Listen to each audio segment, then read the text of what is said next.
Welcome in, Gov fans. Robbie Lodge, Stan Painter, Carter Bales from Marvin L. Boring Gymnasium, Bill Wallace Court, as the Lady Govs are about to take the court against the Hardin Valley Lady Hawks. Stan, in district standings, this Hardin Valley team sitting up top. Yeah, got a three-way tie, Robbie, although there's not been many district games played, but they're three-way tie at 2-0. Of course, that'd be Beard and Fair getting Hardin Valley. And then Maryville's got 1 and 2, and then West and William Blount are winless. William Blount 0-3, West only 0-2. And so, but a full slate tonight, Robbie. It's going to be a full slate about every day except Sundays from here on in. Yeah, just keep on the lookout for us and then all the socials, and you'll try to keep track. There's a lot of teams action are behind the 8 ball from the weather. It's been 2 weeks that we left here, guys, after our disappointing losses to Maryville, and that seems like a eternity ago. As because you're used to playing so many games in basketball. These two teams, the Lady Govs and the Lady Hawks, matched up back earlier this month. I think it may have been Hardin Valley's last game. Trying to find, I don't see the score. Yeah, because they didn't play. 49-31 there was it the is. final. It was January 9th. Yeah. So about 17 days ago. Yeah, as I said, it's 49-31, Robbie, but it wasn't that close. Yeah. William Blount played probably the worst game they played all year. Bad first quarter. Yeah. Shot 17% for the game. And Kendra West, you'll see her tonight. She just did her thing. Really good guard for the Hawks, and she's a junior now, Stan, I believe, and a 3-year starter. Yes, she is. As they are still very young, Robbie. We knew this last year. They had a lot of sophomores. And only that Lexi Hall is their only senior. And they're so a lot of juniors now. So they're going to be pretty good again next year. They're decent this year. They have beaten William Blount, and they've beaten Maryville as the 2 teams they've beaten. So they've not played a Bearden yet or a Fair yet, but we'll see. They're 10-7 on the season. Right. They won. Did they win the Anderson County or coming? I think they won the Anderson County. Can't remember. Tournament. I can pull it up real quick. Anderson County tournament. Yes, they beat Clark Range. Okay, yeah, in the final. By 3. So, it's a very good team. Of course, Jennifer Wilson Galloway. I'm sorry, they lost in the championship game to Anderson County by 3. Okay. So they finished second in the Christmas tournament. It's just, Robbie, what's really ironic in Carter is William Blount and Hardin Valley are playing for the second time. William Blount's not faced West or Bearden yet. Right. So, but that's just the way that the snow has put everything behind. So. Yeah. And one more thing about these 2 teams. Looks like they're about set for national anthem here. We'll take it down to the court for the William Blount Junior ROTC.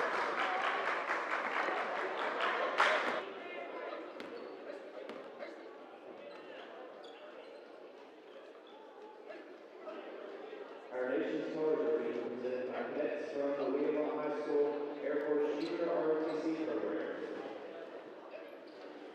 Members of the color guard with cadets Jaden Millsaps, Victoria Harrison, and Gabriel Earl. Presenting the American flag and commanding tonight's color guard is Cadet Airman First Class Jackson West.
All right, back with the pregame show here, set for the Lawn Butler of Knoxville. One-stop shop for all your landscaping needs.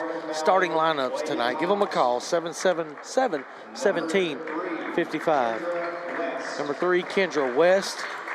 I mentioned her. She'll do it all for them. Number 5, Cameron Butcher. She's a really good shooter. Number 20, Ava Claire Rather.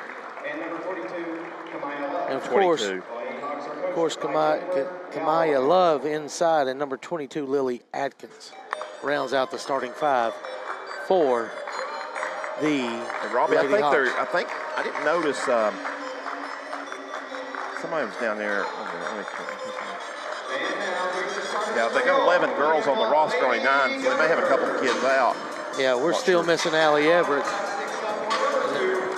And I heard she's going to have an MRI Wednesday. So, knees really bothering her. They need her back for the tournament, hopefully.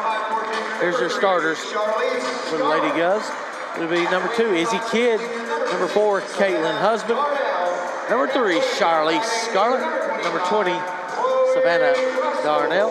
And, of course, the captain, Chloe Russell. William Blount will be in all white. Hardin Valley in the Navy. William Blount head coach, Jason Gallenberg. Head referee tonight, DJ Porter. With 2 good veterans beside him, Stan Reno Hall and Frederick St. Hill. Yep, very veteran, experienced crew, Robbie. One of the best, maybe the best crew that we've had if you put all 3 of them together this year, here at least here at William Blount High School. This tip is going to be brought to you by Anywhere Movers. Give Alvin Jeanette a call, 865-235-4108. William Blount will be moving left to right on your video screen. Tipped up and controlled by Charlie Scarlett. Hardin Valley will come out. Man-to-man defense, here's Stan Painter. Thank you, Robbie. As face guarding Darnell was West, and there's a long shot by Charlize Scarlett. No good, but Darnell runs it down. Nice look. There we go. It underneath the Husband for the layup, lay it in. Good. So, Stan, we got out-rebounded offensively the first game over there at Hardin Valley, like 20-8. Yeah. That's a good sign right there. We get the first one. It looks like Blunt's going to start maybe, Robbie, in the zone right here, a 2-3 zone. We'll talk more about that defensive scheme that we're going to have, Stan. Butcher fell down. William Blount gets it. Darnell's shot's another blocked. Offensive board. And there it is, Kidd, and it's off of Kidd's shoulder out of bounds. Good call right there by Reno Hall as Love blocked it. It came down and hit Kidd's shoulder and out of bounds. So William Blount's going to do this in multiple possessions. They're going to try to keep track of if they get stops or not. And as the game goes on, switch it up multiple times and then go with what's hot. And if you can do that, Robbie, I think that's very good, especially there's a good box out right there as Butcher's shot is no good. The only problem is sometimes high school kids get mixed up or get, off the page. But if you can do that, I think it's the best thing to do in high school. Well, here's the thing. They didn't make a lot of threes the last time these two teams met. That's a tough pass. And not going to be saved. It's going to be touched last by Husband. So they didn't make a lot of threes. So maybe the zone, you stay on Butcher and West and box out Love. You got to be aware of West and not let her get a wide open look too. So as they throw it around, long shot by Rather, I think, or Atkinson, no good. But that is their first offensive board, Robbie. Rebound by Rather. Butcher goes into the corner, makes a bad pass, stolen by Scarlett. She's going to go one-on-one, tries to hit Darnell, Darnell misses the layup. Not bad there, it's just. Man, what an anticipation pass. She knew Savannah was sprinting down there so fast. As ball is deflected loose, picked up by Husband, so a deflection. Here's going to be a run out, wide up and layup. As Darnell gets that one. As Rather lost it, it converted to. So they're going to probably stay in the zone right here, Stan, since you have to scratch 2.5 in. As Butcher has it up top, penetrates, gives it over to Rather. She's going to take a long three-pointer, no good. That ball was way short. Yeah, hit the bottom of the underneath, almost the orange lining underneath. As Scarlett drives, gets a nice layup. off It's them. off the rim, no good, out of bounds. Reno Hall says, nope. Did we even touch it? I don't know. Somebody touched it, but I don't know who touched it last. One of the other things, Robbie and Carter, coming into this, William Blount has been able to practice quite a bit since last Friday, Yes. I think. The Knox County teams were not supposed to be practicing.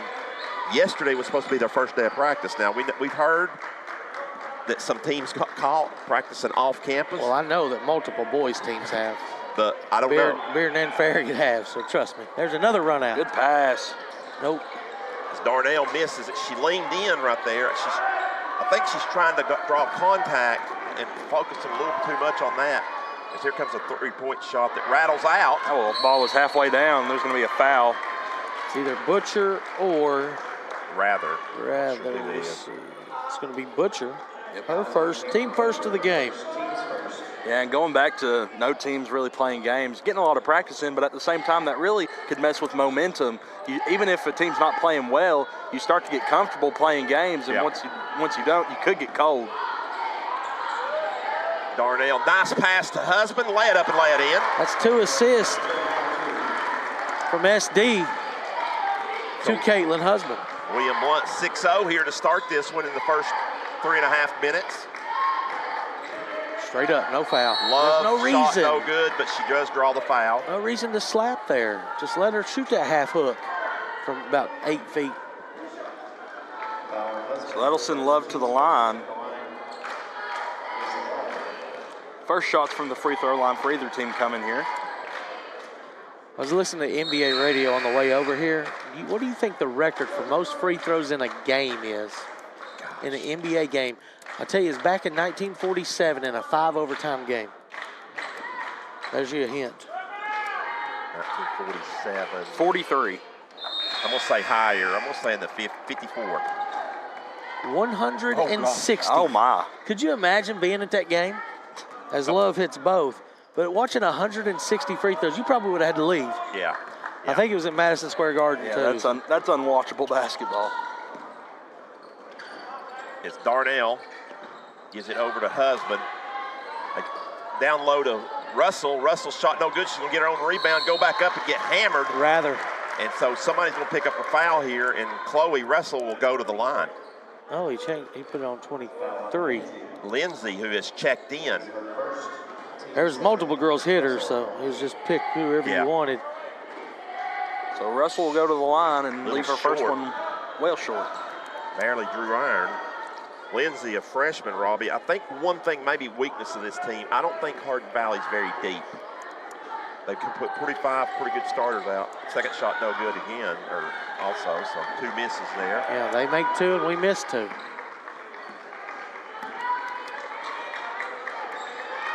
Well, hopefully don't have 150-something free throws. Yeah. I may leave. First, Let you guys first finish. quarter 3 balls are going to be brought to you by Bowen Door, making your best first impression. Well, she traveled, did she not? I thought she did. It looked like she shuffled her feet. As Rather in the lane, doesn't know what to do. Finally, she kicks it out to West. She's a shooter. Can't leave her open. She drains it. So just like that, it's 6-5. After Blount had dropped Nice that screen.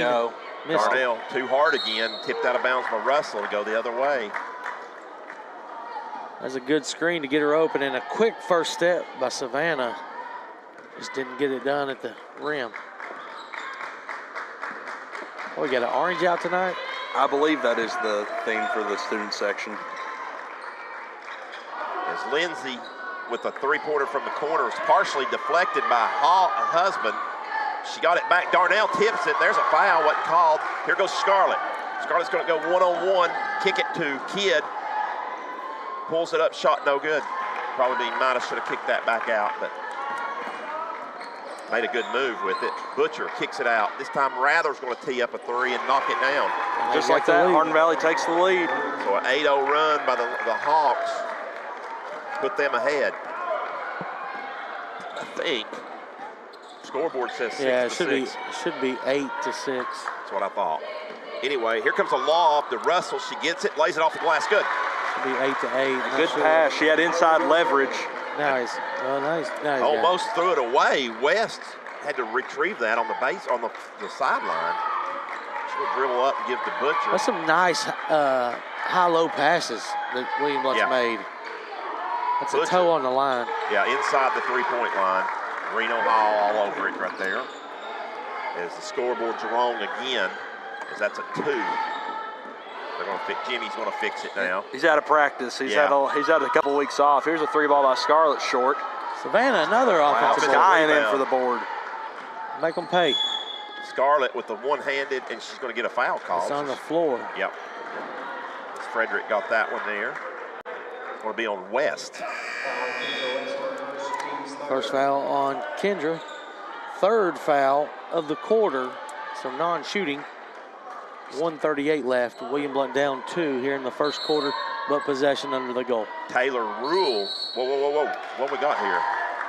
Illegal screen on No, Husband. he called an maybe? elbow. I think he called, it is offensive. He called some kind of elbow. DJ. Yep. She didn't object to it. So Called Husband for it. That's her second. Yeah, 2 on her. She's got both the fouls. And she's been pretty dominant inside. Not something you want to see. I just want to say Taylor Rule checked in for her first action. Rebound no good, or shot no good. Rebound by Husband, gives it to Rule. Rule's going to give it to Scarlett. He's going to tee up a 3 ball, short. Tipped around. Almost. Yeah, Husband about kept that alive. Darnell had a hand on it. Hardin Valley comes out there with That's it. a tough 2. West shot is no good. Rebound by Nicola, I think is the way you say that, Robbie. What number? Number 12. Bacola, yeah, I go with that. As shot again, no good by West. Nice box out that time by Russell for William Blount. They get it to Charlize. To Rule, extra pass to Darnell in the corner. There it is. 3-point basket. Bowendorf. Well, it was only a matter of time before they knocked one of them down. They get that one, and they retake the lead. Nice extra pass there. As we're in the last 30 seconds, believe it or not, of this rapid first period. West gives in the corner. Nice shot fake by Atkinson. Good job of getting out on the shooter. Another Good box rebound, out and they're again gonna by get Love Lady over the back. That's a foul to give here. That means that on Love. First. That's first on Love. Well, Usually she does battle foul trouble, Yeah. we've noticed in the past. But now being a 3-year starter, Stan, she's probably gotten smarter when it comes to fouls. Eliza Hicks checks in here for Husband. so with 16 seconds to go, Coach Kallenberg tapping the top of his head, signaling something here for William Blount. Probably be a ball screen here, a little weave Darnell action. going to go cut. Darnell's going to get a nice pass to Hicks. Got to get the shot off as Scarlett walked. Good close out there by Rather. At the buzzer, William Blount takes a 1-point lead into the second quarter. You're watching on Gov Nation Network and listening to the Voice of Champions, AM 1470.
Back for second quarter action at the Marv on a Friday night. I tell you what, Robbie, it's a lot warmer out there this Friday night than it was last Friday. Of course, we didn't have a game last Friday night, but You telling me? 60. I love that mild temperature today. Yeah. Saw people at the golf course today. Yeah. Got the tarps off the greens and finally getting to play. Hardin Valley's basketball to start the second period. Walk. There's a walk. That's a good job right there Yeah. of T to shoot the gap right there, try to poke away the steal and made her travel. Frederick St. Hill all over that one. Correct call. William Blount runs their offense here. Russell with it up top, needs help, gets it to Darnell. Over to Rule. Rule looking back to Darnell's going to penetrate. It's a block. Blow it in. Could have been a blocking foul on West. And there is a jump ball. Alternate possessions to stay on this end, girls. Yep. It could have been West's second foul. There's been a couple times William Blount has flared, and there's been an open shot or an open lane. I like to see that on the offensive See side. what we got, Savannah coming off. Nope, going Charlize. There she is. That's a Blount partnership where careers and education come together, 3-ball. So back-to-back threes, one at toward the end of the first and one to open the second for William Blount, puts them up by 4, 14-10. Charlize first points of the night. And Blount staying in that zone, and why not? This rate, you would hold Hardin Valley to 40. There's a good deflection. Yep. Picked up by Rule. Rule penetrates. All the way. All the way. Shoot, layup, good. Split the defense, left it wide open. So Taylor Rule, I think Hicks might have got the deflection, and there's a We'll foul take it. We'll take that. called. It's going to be going against somebody here. She split the gap. She hit one of them gaps in that zone stand and had a wide open lane. I believe that was Scarlett that picked up the foul. Her first, team first of the second quarter. Pass is going to come all the way up top to Butcher. Back over to West. Butcher thought about a three and gives it to Atkinson. Rather can't handle it. Ball goes through her legs, picked up by William Blount, so it's a turnover. She gives it to Darnell, does Hicks. She gets fouled. There it comes. Butcher's second. Yeah, she rammed right into her. I thought they weren't going to call it, but DJ was there just. Well, if it wouldn't have created the almost turnover, then it probably wouldn't have. Yeah. That's Butcher's second, I believe. So that'll be a factor as Lindsay has to come back in, the freshman, Holly Lindsay. Yeah, and I think I agree with you, Stan. It doesn't look like they have a very deep bench, Hardin Valley. Starters playing a lot of minutes. They only have 9 dressed. Yeah, of the 11 on the roster. And then going up, I believe Love picked up her second. That'll be big. That was such a good entry pass and so quick of a shot by Chloe. Love couldn't react in time. No, that was definitely threading the needle there by Rule. So Love gets her second. We'll see if she comes out. Russell knocks the free toss down. And sure enough, here comes Bucola. Bucola checks back in for her.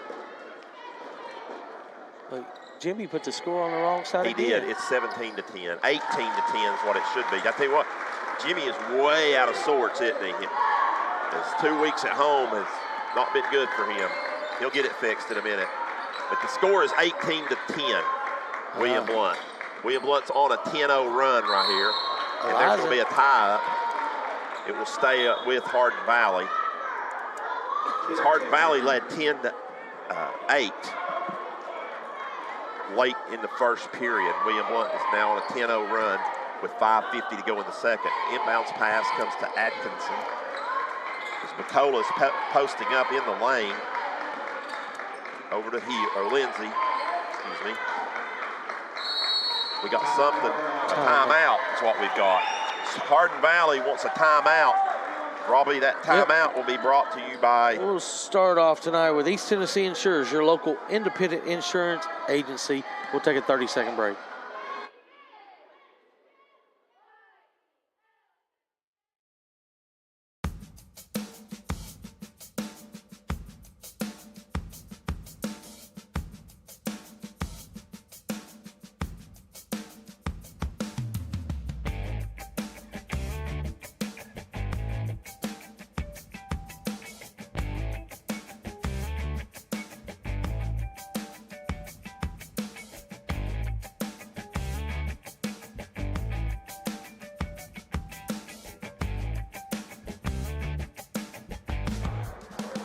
So after the 30-second timeout by Hardin Valley Academy, William Blount on defense, staying in the 2-3 zone they've been in the whole night.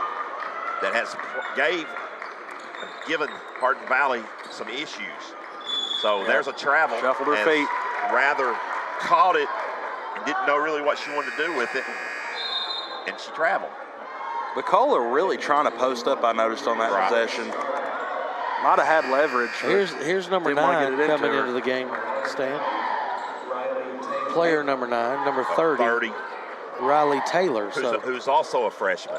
Madison Smith also checks in for the Lady Hawks. They have everybody in the game, have played everybody, not everybody in the game at once, but they have 2 freshmen, Robbie, on the court right now. As they've went zone. Splash right there. There it is. And nice pass on the backside to Kidd, and she throws it away. She throws it back out. So they had a shot down there. I think they caught Blount, though, a little bit. Izzy should have taken that with little the 2-3 shot. zone that they came out of themselves. That's a turnover.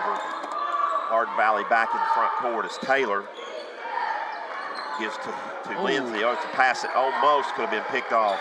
As McCullough posts up, gets it in there, shot, no good, rattles around. Grab it, Tay. And it was touched last by William Blount. They could have got that ball. I don't know if she knew it or not.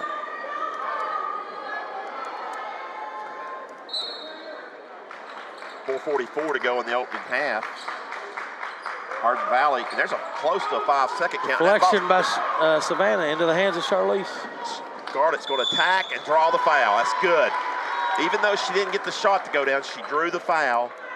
And I believe that'll go against Atkinson. We'll see, though, Robbie, as Frederick. Yes, her first. So 3 fouls this quarter, racking up early for the Lady Hawks. And if William Blount can get to that bonus and take advantage of it. Yeah, because we're not even to the halfway point yet. 4:37. We're still 37 seconds away from the halfway point. Blount now on 11-0 run as they go up 19-10. There's a trap by Izzy. And a deflection that goes out of bounds. A one-man press. Well, and I think William Blount could possibly take advantage here, Robbie, as they got 2 freshmen in the game, you know. And Right. I'd get the ball out of West's hand as quick as I can.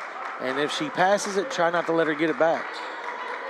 But they're doing a good job in the half-court set here with it. Butcher's on the foul. McCullough posted up hard. Now they're going to get a foul right there on Hicks. Yeah, she just overly aggressive. Yeah, McCullough working really hard to try and get the ball. She had a pretty good shot whenever they went inside the first time. I like the way that she moves inside. Chloe back in. Izzy Kidd out. As that's the second team foul on William Blount here in this period. Ball goes to Atkinson. Ball's out, tipped, almost stolen by Rule. She can't get it. Atkinson gets it back in the corner, shoots a 3 ball, no good. Oh, McCullough that's got to crashes be a foul. She took her knee out. Russell. McCullough's going to pick up a foul. Hustle foul. That's number 4, so we're bonus. Final 4 minutes of the quarter. Anytime we get fouled, we get 2 free throws. This Hardin Valley team, like you said, guys, not the best shooting team. I've seen a couple shots that haven't even gotten over the rim yet. I think if it's Butcher and West, you want those, you got to put hands up on those. Yeah. The rest of them, you And just then kind of. when they have Love in the game, inside presence. We've got too many turnovers. We could have extended this lead. Yeah. We've had too many turnovers. Timeout. Coach Kallenberg, this timeout's going to be brought to you by Blevins Realty Group, making buyers and sellers happy. We'll take a 30-second break.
So after the William Blount timeout, we're back at the Marv, 3:45 to go on what's been a good first half thus far for William Blount. As Robbie said as we went to break, I feel like William Blount could have extended this lead more than what it actually is. But they'll take the 9-point lead here with 3 minutes, 3:30 to go. And Hardin Valley not even attempting really to score right now. They're just dribbling back and forth. No penetration, and they're not going to score if they don't go inside. About turned it over. I mean, She threw that pass, Savannah was going to steal it. They're running their offense out here at the volleyball line, and so West is going to penetrate in and steal. McCullough is open. Hicks is going to get a foul coming over the back. She got it clean, and then she hit the arm going. Well, and here's what she should have done, Robbie. She should have shifted just a little bit more. She was right behind trying to come around. So, but just William Blount's third. There on the inbounds, Rather catches it, shoots it, no good. It's going to be run down by William Blount. Scarlett. She gives it over to Rule. Rule with the baseball pass up to Darnell. There it is. And here comes Charlize for a long three, no good. But right there's Hicks to rebound it. Oh, Got it to Darnell, but she couldn't handle it off her foot right stop to West. her. Not that way. Well, that's probably not a bad foul drop, But Robbie. it's 2 on Charlize. Because she was going for a layup, and you had that foul. Of course, you don't want to give it 2:36, but yeah. That's not who you want to shoot, or not who you want to get the foul. Kidd and Yarnell set to check in here for the Lady Govs. In for the Lady Hawks is number 21, Abercrombie. Is that Abercrombie's first action? I believe so. Oh, actually, yeah, that is. Yeah, so I believe so. Now all 9 players have entered for Hardin Valley. As Rather catches it in trouble, gives it back to West. West is going to look to penetrate. In, gets the shot up, and one. We were going to look back on these 2 minutes, Stan, with really only one capable scorer in the game for Hardin Valley. Yeah. Well, I'm going to say Bucola also, but. Yeah. But we've done a good job of keeping the ball out of our hands. Yep. As And West cannot make the 3-point play, ball's batted out of bounds by Rather. So go to William Blount. That was a really hard box out by Chloe Russell. I don't know if anybody else saw that. But Kidd, is that her second foul or first? First. Okay. So both teams will be in the bonus from here on out now, the last 2 minutes and some change. As Darnell catches it, thought about a three, he's going to penetrate. She's going to get her all foul. Abercrombie is going to send Darnell to the line. So that'll be Abercrombie's first. Team fifth, so like Stan said, free throw strop the rest of the way here when we've got fouls on the floor.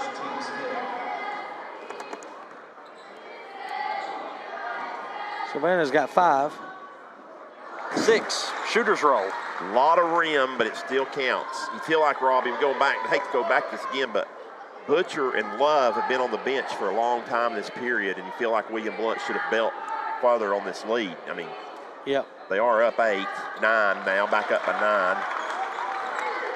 But you know they'll be coming out in the second half firing, I should say. As West picks up her dribble over to Rather. As we under 2 minutes, Rather penetrates in, shot no good. That's all we want. Yep. Anybody but Once West. West throws the ball, just try not to let her get it back. Darnell races into front court. Good Baseball look. pass to Rule in the corner for a 3 ball. No good, but there's Yarnell to put it up. No good. Gets a Put it in. rebound. Ball's deflected again, saved back to Kidd, and then out of bounds is Bucola. I thought maybe it was a foul because she undercut Kidd. Yeah, they let them play on that play. Anyway, William Blount gets the ball back as Abercrombie hit it. I'm not sure who it's going to be out on before that. Minute 34. Yeah, that I didn't know either until she went and saved it, or tried to save it. Darnell, it's 2-3 zone. Darnell baseball passes it over to Kidd. I thought she threw that in the stands at first. There's another pass all the way back over. Darnell picks her dribble up. Quick. Rule. There it is. Kidd's going to fire a 3. Got it. Big shot. That'll extend the lead to 12. William Blount's biggest lead of the night with a minute to go here in the half. Blount partnership 3 ball. Shot no good by Atkinson. Free throws for Bacola is going to get called for over the back. Yarnell's going to get 2 free throws for the freshman. That's our second. And that's Bacola's second. So both their big men, or big player, post players, have 2 fouls. Love on the bench and Bacola still on the court. Yarnell's shot no good. And Lindsay's checking in for Bacola, Robbie. So right now, Hardin Valley has 1 legitimate scorer on the floor, I think. As Yarnell misses both free throws, but gets her own rebound somehow. Get on the floor. And does She get did. on the floor, and the ball's still loose. Oh, Finally wow. picked up by Abercrombie. That's a bad break.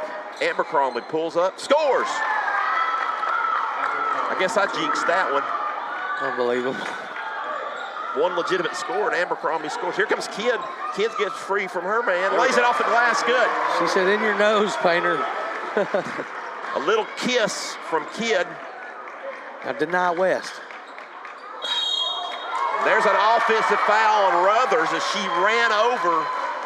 She didn't like that call at all. No, But a lot of times, you know, if you're out of control, and even though you've passed it, right. You and still don't have to. stop body control. Her first non-shooting, of course, because it's a player control foul, So Blount can hold for the last shot, though. and possession to start the third so quarter. you could go to the half at least up 12. You get the 2 for 0 here.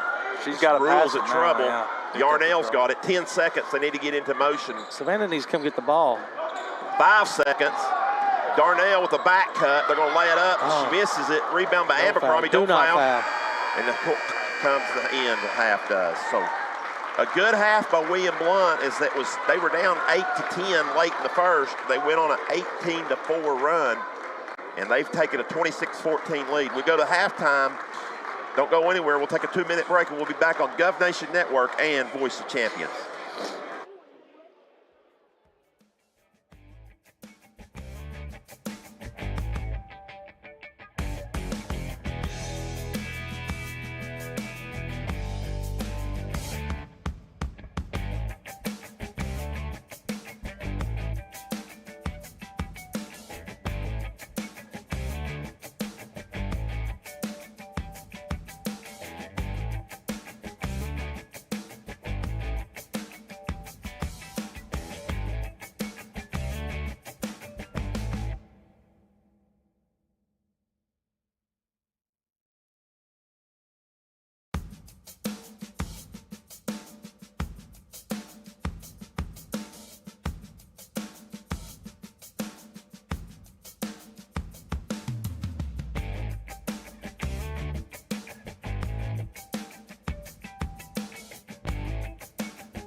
Halftime show. Back at William Blount High School halftime show, brought to you by Heartland Roofing. I want to give a big thanks to Heartland Roofing as give Nate a call for free estimate, free inspection. You might need something after all that snow. You might have to, I don't know, whatever. But anyway, we appreciate them doing that. Definitely want to make sure to check your roofs. Yeah. So you want to move into Stats with Stan at this point. Of course, that's brought to you by Tim Tipton Realty. So give Tim a call for any of your realty needs. Been a long time realtor here in the Blount County area, a great sponsor for William Blount High School. And with that, Robbie has our first half scoring. Stan, thank you. In the first half, it was Savannah Darnell with 7 first half points to lead the way. Then Izzy Kidd with 5, 4 for Husband, 4 for Scarlett, 2 for Rule, and 4 for Chloe. That's a total of 26 points for the Lady Govs. Hardin Valley struggled there in the second quarter, only scoring 4 points, and that's where William Blount took this big lead. They were led in the first half scoring by Kendra West with 5, 3 for Rather, 2 apiece for Butcher, 2 for Abercrombie, 2 for Love. Very quiet night so far for Hardin Valley. You got to credit the Lady Govs defense for that. As far as the three-point baskets tonight, William Blount has hit 3 in the first half, and from the foul line, 5 out of 10. So they could get a little better there. But all around, you'll take a 12-point lead against a team that's 2-0 in the district. Oh, certainly, yeah. And a team that beat you by 18 about 17 days ago. Exactly. As you're watching the William Blount dance team tonight, the cheerleaders were just before them. I believe this might have been the JV team was earlier. So as you're watching, we'll take another 2-minute break. Come back with more here from halftime of the girls' game. It's 26-14 Lady Govs on top.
All right, back at William Blount High School, halftime show continues here. Brought to you by A1 Roofing. The Hardin Valley Lady Hawks are the first out of the locker room. Only score, Robbie, I looked down through there, and our former Blount Countyan, graduate of Friendsville High School, Johnny Morgan rolling it up at McMinn Central, 49-21 at the half over Kingston. Yeah. I'm going to go ahead and go on a limb here and say that McMinn Central will be in the AA state tournament. Yeah, going real far out there, Stan. Yeah, Johnny does a great job. He's got another good team. Did he lose to Bradley, maybe? I think he lost to Bradley, and they have one other loss. I can't remember who that is, but yes, definitely lost to Bradley, which is a 4A school. Right. Bearden, well, as Carter just gave us an update from 5-Star Preps, Bearden girls 18-12 over Maryville at half at the Doghouse. You remember they went to overtime. Yep, that's right. Last time those two teams played, it was the same night William Blount played Hardin Valley. Yeah, on January 9th. Yeah, so Maryville. I think Maryville's starting to play a little better.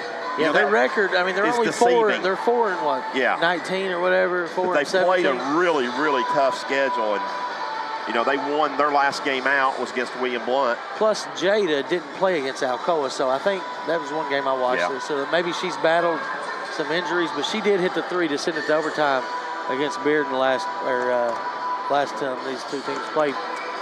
Boys game here will follow. William Blount taking on Hardin Valley.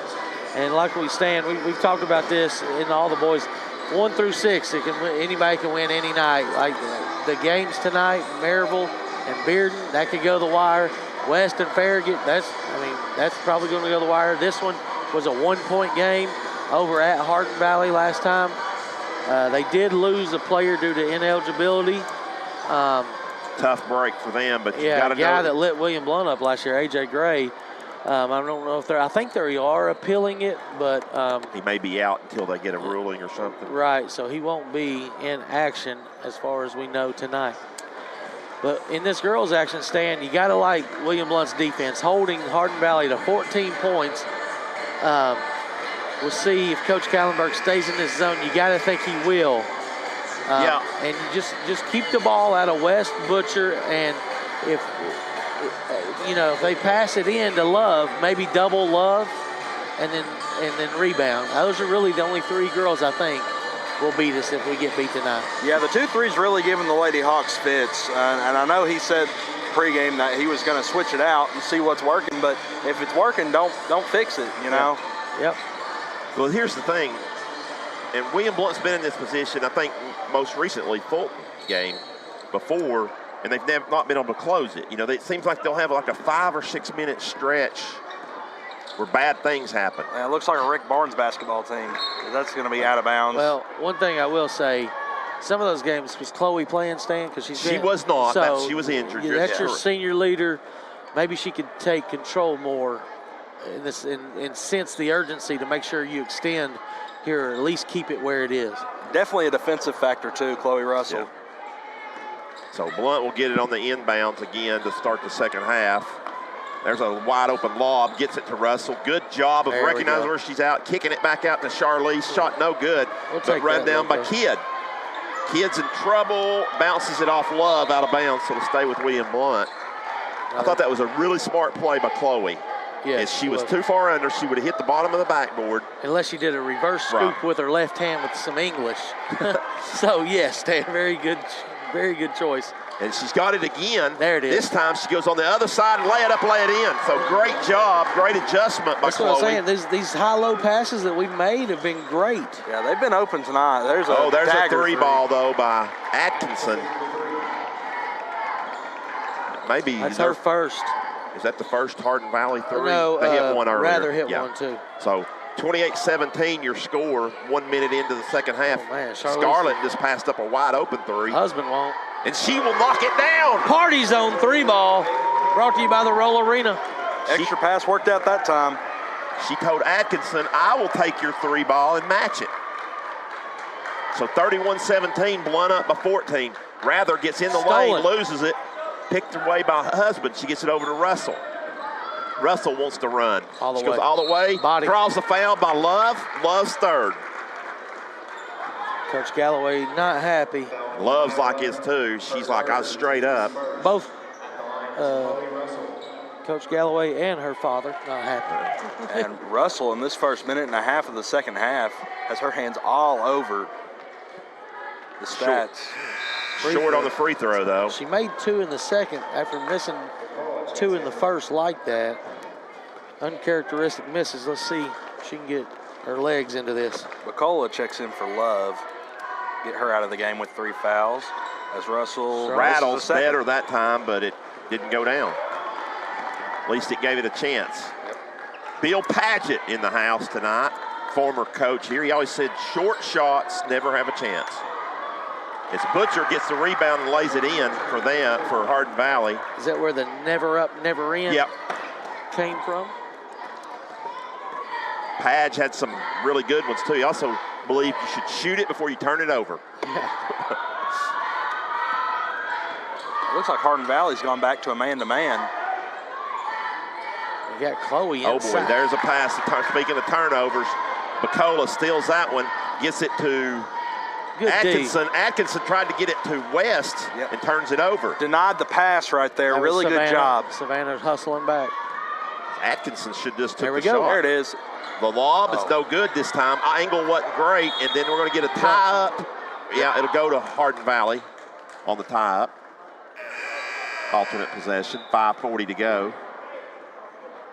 Her angle wasn't good, Robbie, right there. She didn't get turned and laid it straight off the backboard, but Hardin Valley also looked Chloe like they didn't brought play some the help game at in. Hardin Valley, did she? I don't think so, Yeah, no. I Chloe think and she, Allie both were yeah, out. we're out. I think that was her first game out.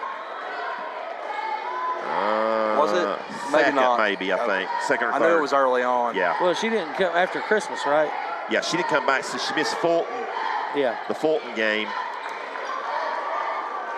As there's a shot, no good, rebound by Darnell. And a good job of rebounding. She missed Fulton and Heritage, so it's really her third game out. And then I think it might have been Everett's first. That's or a second. block.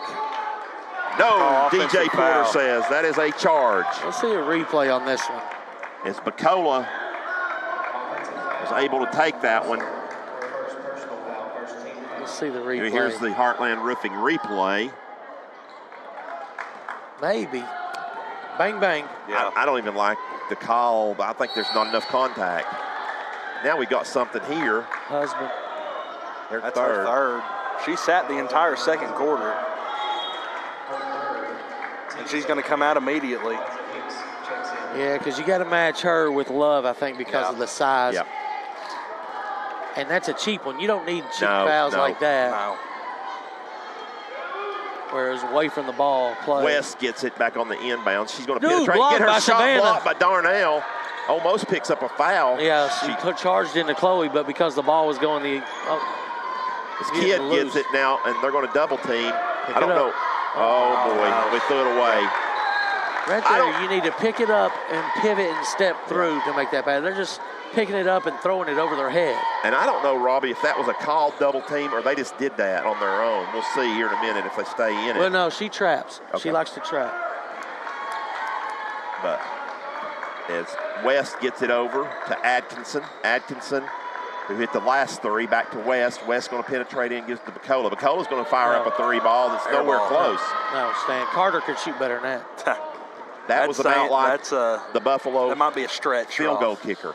I'm saying better than that shot. Maybe not better than her. Bam! Savannah. She can shoot better than me. There's a three ball. Another party ball. Party zone three ball. 15-point lead for Lady Governor's. Timeout, Hardin Valley. This timeout's going to be brought to you by Circulation Station. Relieving pain with technology. Get 3 free treatments when you mention you listen to the Voice of Champions, AM 1470. 30-second break.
Back after the timeout by Hardin Valley Academy. William Blount comes back out. Been in the 2-3 zone the whole game, and it's been very effective. Butcher gets it. She's going to penetrate in, get her shot blocked, kicks it back to West, who's right there. Her shot gets blocked as well, tipped out of bounds by William Blount. That's 3 blocks in a row. Yeah. Savannah got one, then Taylor got one. On the possession, I'm talking about the possession before, and now 2 on this possession. Love checks back in. Hicks got the last one. I think. Get on it. We'll take be it. a jump. That's us. Should be William Blount. It will be. So Love's checked back in, guys. I think I come back with Husband. Yeah, we'll see if she gets a bucket. Yeah, you've Just got a 15 one bucket, point. You got a 15-point lead. So it's Hardin Valley they're going to trap right here, I think. Nope.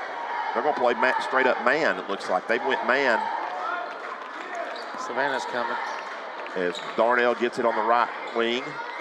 Kicks it over to Rule. Nice block or screen there by Hicks. One extra nice pass. Kidd passes up the shots. So Blount's passed up 2 shots, guys, that I've seen right here. This is the pad statement you just said. Yep. Shoot it before you turn it over. Here comes Kidd for a 3. No good, but I like the shot. Yeah. Tipped out of bounds, touched last by Hardin Valley. I was going to say Love hit it, being the tallest girl.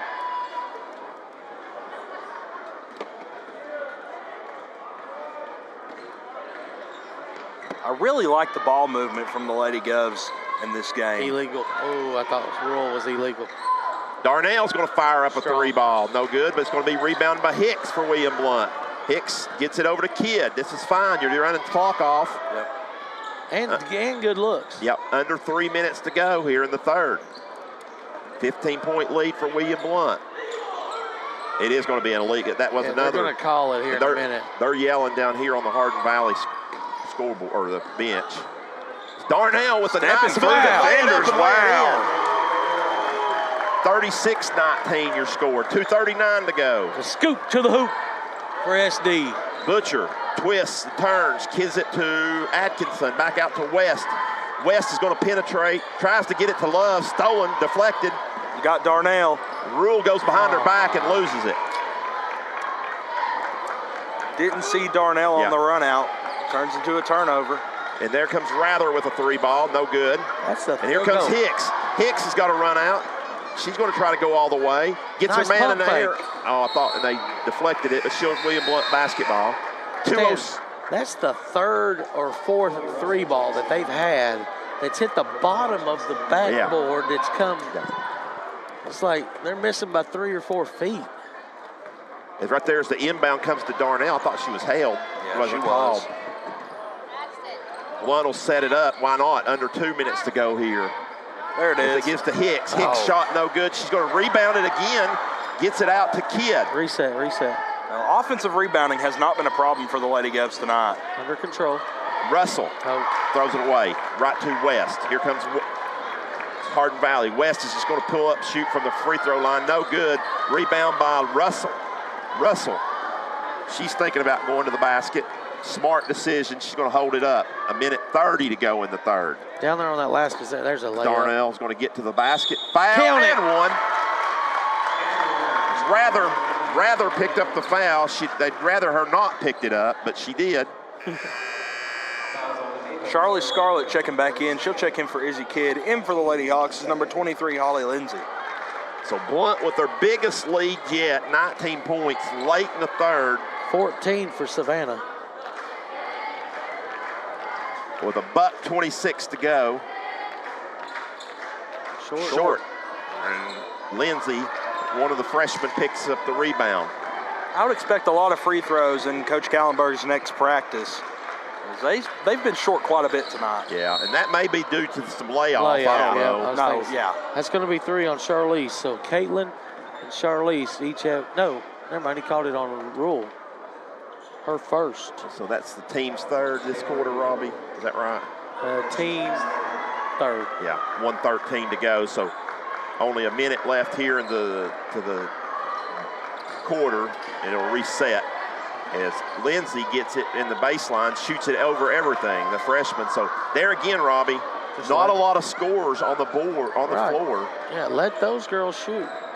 As Darnell gets Good pass. Good extra pass. to Russell. Russell with a 3 ball, no good, but there's Hicks to get her hand on it. Almost got it. But Lindsay gets it for Hardin Valley. We're down to 40 seconds to go. As West about loses it. Don't leave her. Gives it over to Butcher. Butcher's going to penetrate in for They're blocked again. Blocked again by Rule. So this is maybe a season high in blocks. As Russell gets it. Blount can hold it for 1 with 24 seconds. Why not? I mean, you got a 19-point lead. Just shorten it down to 8-minute game. Goes to Russell at the elbow. Back cut to Darnell as she gets lots of traffic.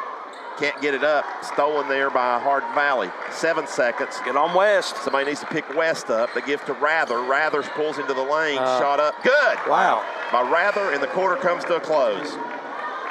So, And even with that, only 7 points that quarter. 4 points in the second, 7 in the third. Great job with the defense by the Lady Govs tonight as they take a 38-21 lead to the fourth. We'll take a 60-second break.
William Blount is 8 minutes away from their first district game. They're up 17. Can they hold it? We'll see. Nothing is easy for this team. Has been all year. They played well tonight. Love misses a putback. She don't miss many of those. Nope, and Blount gets the rebound. Savannah. As Darnell can't handle it, Hicks needs it. Just set it up. Yeah, no reason to go crazy. 17-point lead. If Darnell catches it. If the early offense is there, take it. If not, if Darnell draws a foul from somebody. Love. Is it going to be Love? Fourth, I believe, isn't it? You're right, it will be her fourth. I wasn't sure if it's Abercrombie or Love. So I would think that Jennifer Galloway is going to have to get her out at least a little bit here. I don't see. Maybe she's just going to ride, saying we're down 17. We got to go with it. Darnell knocks down the first free toss. Can't take them with you. Blount did lead by 19 earlier at 1 point, so they have a chance to match that here early in the fourth quarter. Can't do it. Is short again. Another short free throw. This time Rather pulls it down. Gives over to West, who races into front court for the Lady Hawks. And you wonder if that has something to do with tired legs. Could you be. Practice, but you're out of the game flow, you know. As West penetrates in, one-handed shot no good. Rebound, though, by Hardin Valley. Abercrombie banks it off the glass and good. So I think that's Abercrombie's second basket, Robbie. I know. And was she the last person to get him into the game? Yes. She's going to finish the game out for him. 39-23 your score as Russell gets to the lane. Shot no good, but there's Hicks to rebound again. Can't control it, though, and 4 people. It's knocked off. I tell you what, Hicks has had her hands on a lot of balls. And she's just relentless. Yeah, Hicks, so athletic. I feel like she can get. She's sucking wind, though, right now. Yeah. There's a good defense of her right there. Oh, and she's going to get the turnover. Yeah, it's Abercrombie. Shouldn't have tried to save it. Yeah. She did, and that goes to William Blount. His husband is going to check in and give Hicks a break. Yeah, really good minutes there from We got to time out somebody. It's Hardin Valley. This brought to you by Bonner Burger, home of the 2 for $9 quarter pounders with cheese. We'll take a 30-second break.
So we are back at William Blount High School. 16-point lead here for William Blount as they break the press rather easily. Darnell pulls up, shot no good.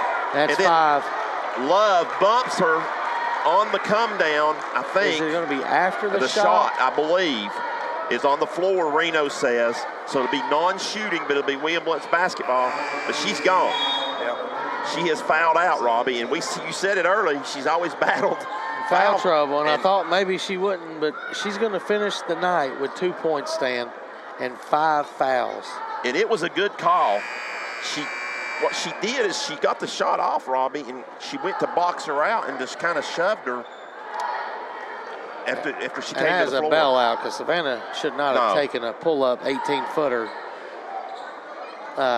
No, that's a tough shot. You'd much rather attack the rack there, even on a larger defender. With her speed, Savannah's speed could have went right by her. Ball gets into Rule. Rule's in trouble. Now gets it to Husband at the elbow. And there comes Charlize, gets it. Charlize going to fire up a 3-ball, no good. But right there to rebound it, tipped over to Darnell. Darnell gets it back to Rule. Rule kicks it out to Kidd. Kidd set it up. Why not? 6 minutes. Yeah, keep chewing clock. I think Rule got hit in the head maybe, and she may have to come out right here a little bit as she's a little bit stunned, Robbie. Yeah, Russell's going to check in for her. She'll get checked out by a trainer. Fourth quarter 3 balls are brought to you by Murphy Bobcat, your extra effort excavator.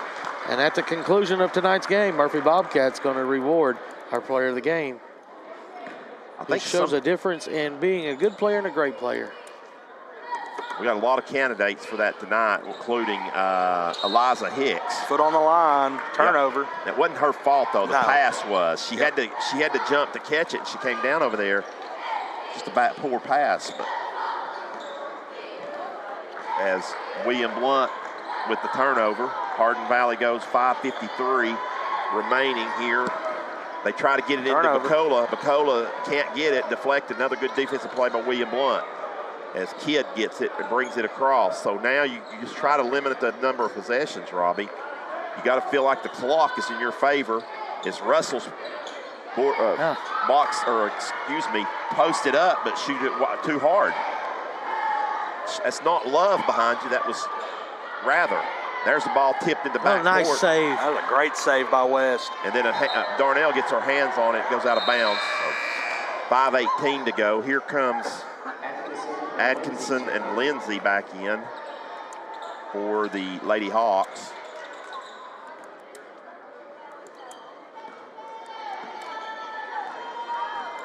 As West has it over to Rather. Butcher back to West. West fires up a 3-ball. Is good. Tell that was on. Don't go anywhere. It's a 13-point game after Blount led by 19 a couple of times. Darnell catches it and Scarlett leaves it short. Yep. Oh my. That was an easy one that just rushed. So here you go, guys. Under 5 to go. They could get it down to a 10-point game here. And they get it to 11 though, as Lindsay, the freshman, gets it. Blount, you need a timeout, Jason. 11-point game. I think you need a timeout. Husband catches it. She's going to turn it over and foul. It's her 4th. Yeah, and I agree with you, Stan. I think Coach Callenberg needs a timeout. Hicks is set to check in. She will check in for Husband. Husband has 4 fouls now. I feel like she comes in and goes right back out. Taylor Roll also set to check in, so a good sign to see. Yeah, so she was not injured. You always think about concussion when they get hit in the head, so obviously they did the protocol, and she's good. As Rather gets in the lane, shot good. 9-point game. It was 19 not long ago. And there's another turnover by William Blount. Timeout. Jason Callenberg's going to call timeout. Timeout brought to you by Trinity Chiropractor, where you get your life forces switched on with Dr. Evan Butcher. 60 seconds.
All right, we're back after the timeout. Hardin Valley can cut it down again. As it's down to 9. Rather's going to take a 3. She's going to knock it down.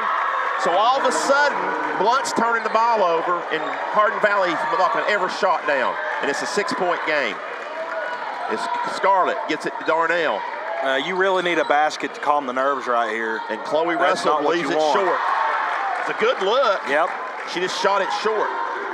3:45 to go. Here comes Butcher for a big 3 ball. No good. That would have went down. Darnell gets it. Here it comes to Hicks. Hicks is going to drive, lay it up. No good. Strong. Rebound by Hardin Valley. As West races into front court. Gives over to Atkinson. She thought about a 3. I'd almost let her shoot. Butcher gets it. Don't let her shoot. Her shot's no good, though. Darnell gets it. Hold it up. 3:10 to go. Yeah, Run some offense. You really like to see this get down to 2:45 before you even think about putting a shot up. So they're going to trap now. So now you might get an easy one. You got Taylor in the You corner. can't just hold it this long. There's a go by Darnell. Darnell's going to draw a foul. They're going to call it on the floor. No shot. No shot, says DJ Porter. Team third. Yeah, and that was the correct call. Took an extra step after the foul. I believe it's on Lindsay. It is. Husband checks in. She's going to check in for Chloe Russell. So the Hawks have one more foul to give in the last 2:53.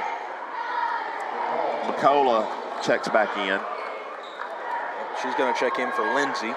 Get some more size since William. And aggressiveness, I think. As Darnell catches it, she's going to blow right by West to draw a foul from West. 2 shots coming this time. Savannah is putting her head down and being determined to get to the rim. I love it. Only the second foul on West. Of course, Hardin Valley's already lost Love. She's disqualified for 5 personal fouls.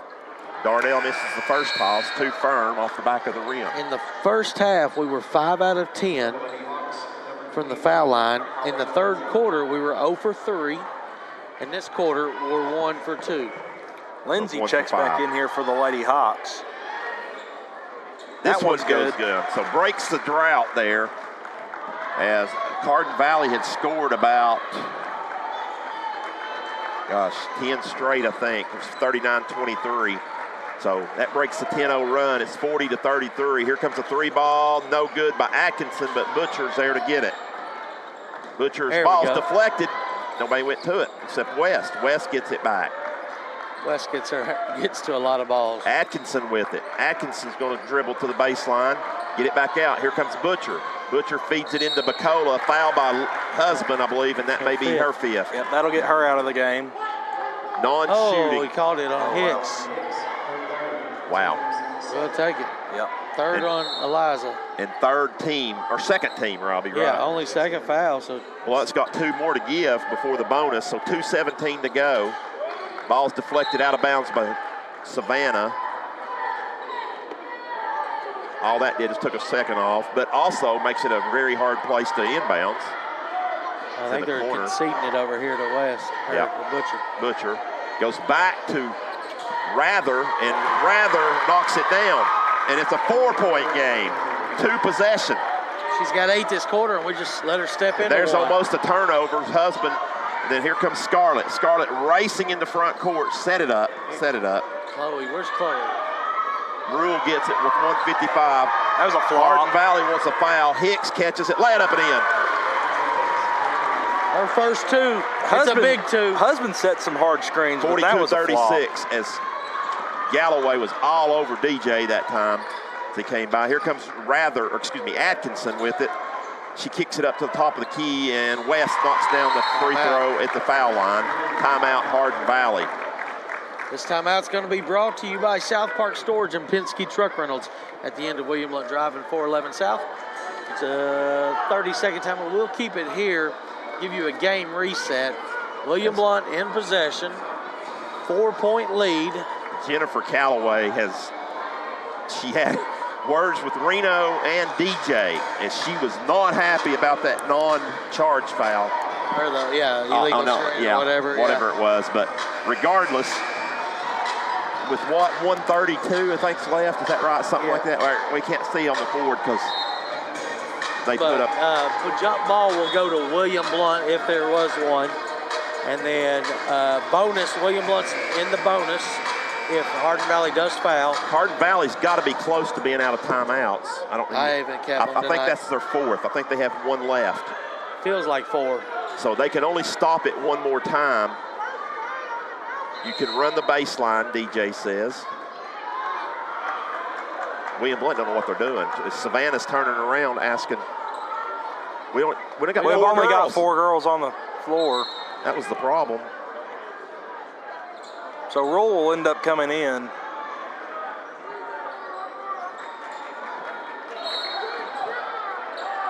It's going to come to Charlize. Go back to her.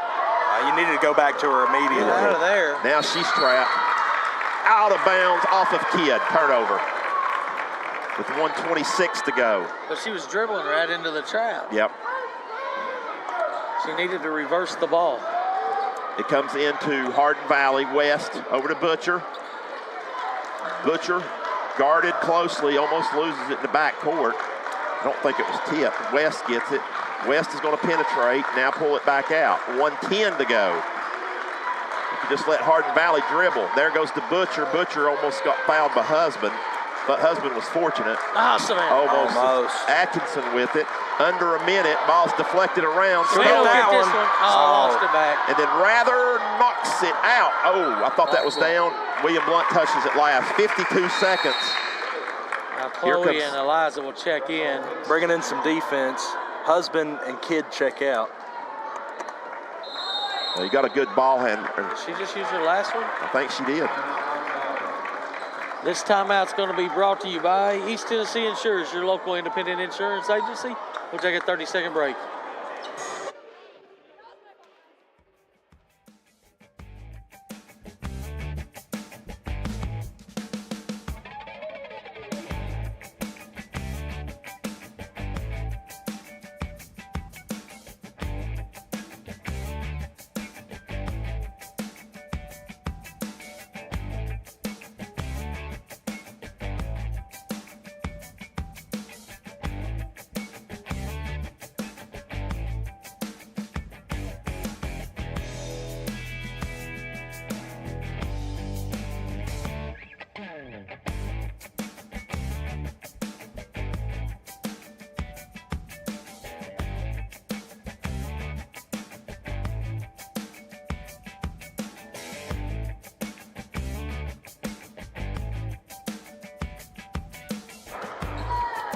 So we're back here the last 52 seconds. We're pretty sure Hardin Valley's used their last timeout, which is... I think that's what they're talking about.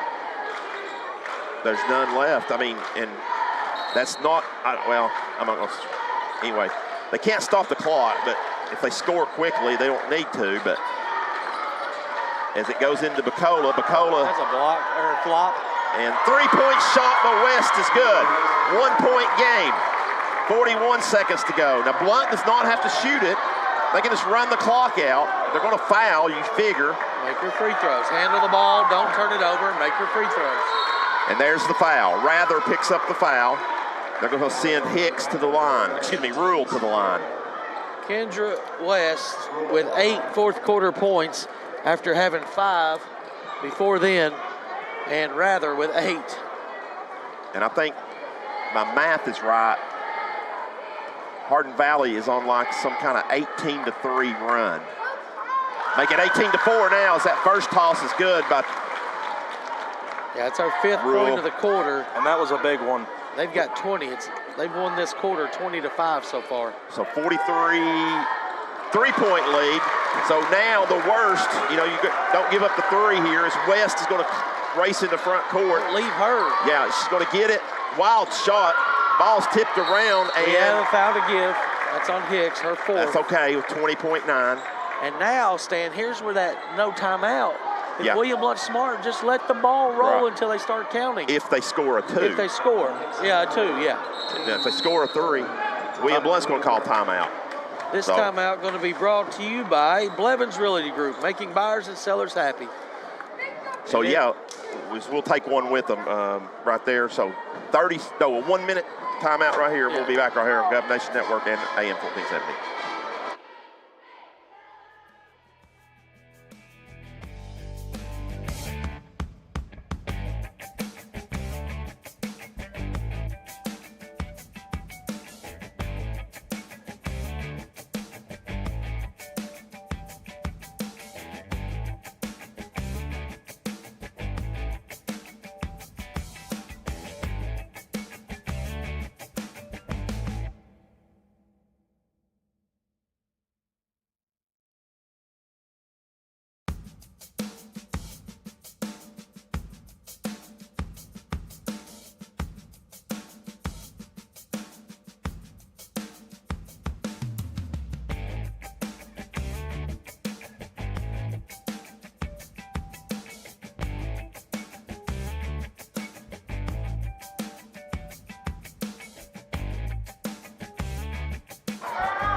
We're back here.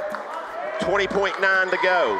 Hardin Valley trying to inbounds. Got to get it in. And it's tipped around. That's white. Oh, I thought that was off of You're not going to see it on that angle. We're on the other side. So 19.6. It did take another second off, which is key. don't let her step into one. Yeah, don't let her. Just don't give up a three, and you should win this basketball game because they can't stop the clock. And Butcher's is open Atkinson too. with it.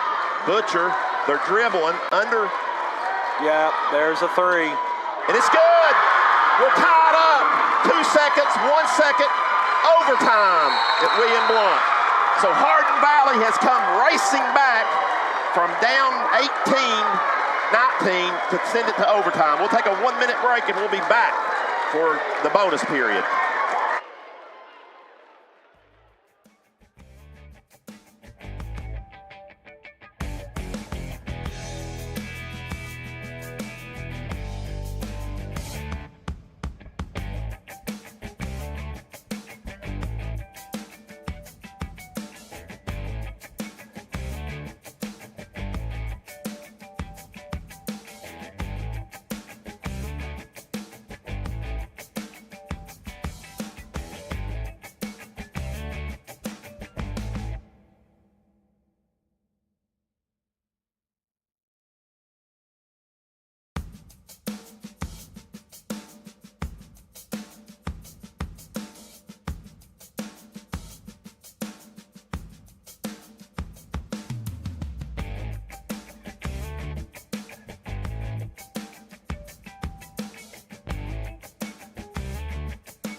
All right, anywhere movers tip off here in overtime. You got 4 extra free minutes here of ladies basketball. And Robbie, if you go by momentum, Hardin Valley's got all the momentum going to the extra period. And they are not going to get the tip as it goes to Russell. I think Savannah got up and swatted that all the way. Thought we might have been able to get a quick 2. And remember, a couple key factors here, Robbie. Love is fouled out. Husband's playing with 4. We're in the bonus. Or actually, she's not playing with 4. And there's a turnover. His husband's out of the game. So 3:40, Blount turns it over. And Hardin Valley has the arrow. Blount back in their zone. With 3:33 to go. And they're going to dribble around. And Hardin Valley has shot lights out, particularly here in the 4th quarter, as they were dead in the water with about 6 minutes to go. And there's a steal by Hicks. And all of a sudden, they come off the mat as McCullough knocks it out of bounds. It'll stay with William Blount. Kid's going to check in for Rule.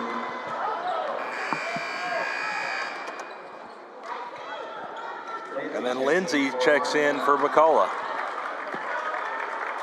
Is anybody else in foul trouble for them, Robbie? Love is at 2-2-2-2-2s. No, so nobody else really in foul trouble. William Blount, husband's got 4. She's not even in the game. Got 3. Charlize with 3. And Hicks has got 4. Okay, that might have been why she came out then. Darnell has it, fakes it. Thought she could have got to the rack. Instead gives to Russell. Russell Tries to get it back to Darnell, tipped out of bounds by West. See, right there is where somebody need to come straight down the lane, and she could have slipped it over there instead of having to go all the baseline, but we were standing around the perimeter. 2:47 to go.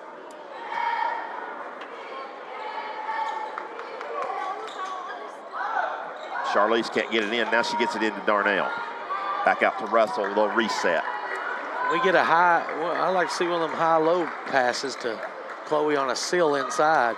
That's worked so far tonight. Charlize gets the Floater. pulls it up, good.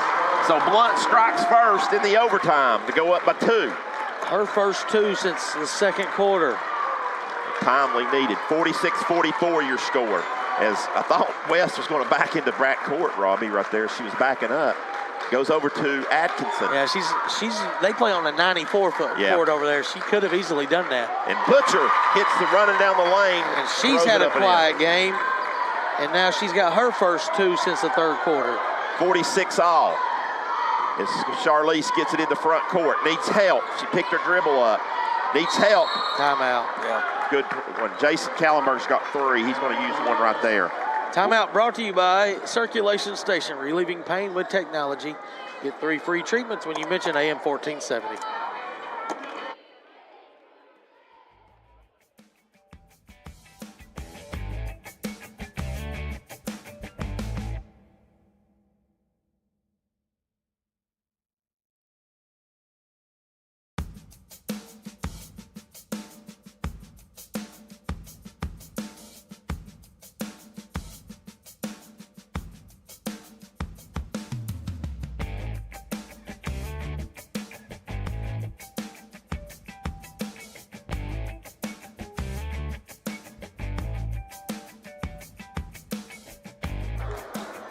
So after the William Blount timeout, we're halfway through the extra period. Both teams have scored 2. Darnell gets a free look to the basket. Drop, no good, but there's Hicks. Hicks rebounds it back to Darnell. Darnell in the corner for a 3-ball. No good, but Scarlett rebounds it, so good job. In trouble, gets it out to Hicks. Hicks with a bounce pass over to Darnell. That's all right, we're all They're right. gonna set it back up. It's a tie game, girls, so that's fine. 1:35 to go. Darnell with it. Gets a screen. Oh, they tried to get the pick and roll, but stolen by Lindsay, for Hardin Valley. She was open. You needed a lob instead of a bounce pass. And then West misses a shot. Look out. Charlize gets it to Hicks. Throw it. Hicks is going to get a foul called against West. And that's a good foul by West, as that was a run out. That'll send Hicks to the line. It's West's 3rd foul. And that'll send Hicks to the line. Hicks had 2 big points there in the 4th quarter. A good opportunity here for the... William Blount had a layup, so it was a great foul. And Hicks knocks it down. Stepping up big. She's definitely got her name. Although only 3 points, she's got her name in the hat for the Murphy Bobcat player of the game. She's got my vote right now. Second toss, good. Ooh. Now let's get some stops and rebounds. As Hardin Valley comes racing into front court with it, down 2. 1:13 to go. They give it back. Here comes Atkinson with a big 3-ball. This time it's no good. Rebound by Hicks. That's going to be theirs. On the alternate possession, it does go Hicks and Rather, I think, on the backside. Savannah's slow to get up. She got crashed into. 1:06 to go. Hardin Valley will be inbouncing under their basket, down 2. William Blount. West trying to get it in, finally gets it all the way out to the half line by the Butcher. Out there too. Butcher almost carries it. West gets it, pulls That's an up, easy little shot for 12 her. foot runner, good. As we go under a minute to go. So all knotted again as Russell gets it back, gives it over to Scarlett. Scarlett picks up her dribble back to Russell. Okay. They're just going to clear out with 45 seconds. Blount can hold it for 1. And they cannot because they just threw it away. A lackluster effort. Just threw it away. She tried a one-handed catch. 40.9 to go. That could be a key turnover in this game. We'll see. Well, she almost had a backcourt too. Kind of lollygagging, bringing it across. So Hardin Valley looking to take the lead. They're probably going to hold it for 1. And try to get the, go for the win on the road. What they always say, go for the tie at home, but it's with it tied already. They're going to go for the win regardless. 20 seconds to go. William Blount still has a foul to give. Yeah, we got a trap over there. And so right there's almost Hicks tried to come and get her. They give it to Rather. Rather Got scored. it. in the Another front. bucket. 6 seconds, 5 seconds. Blunt's wanting to go. There's 3 No seconds timeout, left. that's ball game. William Blount loses a heartbreaker. 50-48 is the final score as Hardin Valley celebrates on this one. And the misery continues for William Blount. It's like they cannot catch a break. This team played great for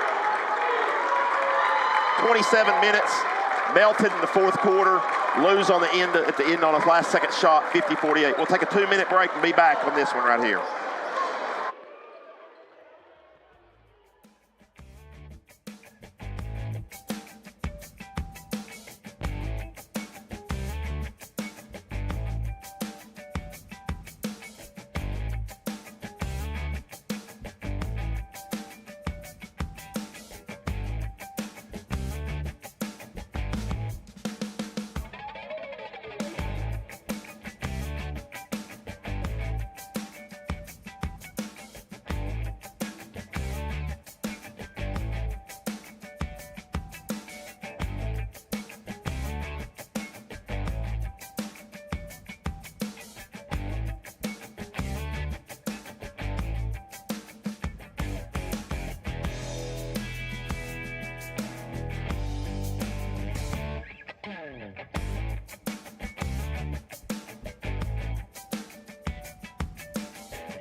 Post-game report.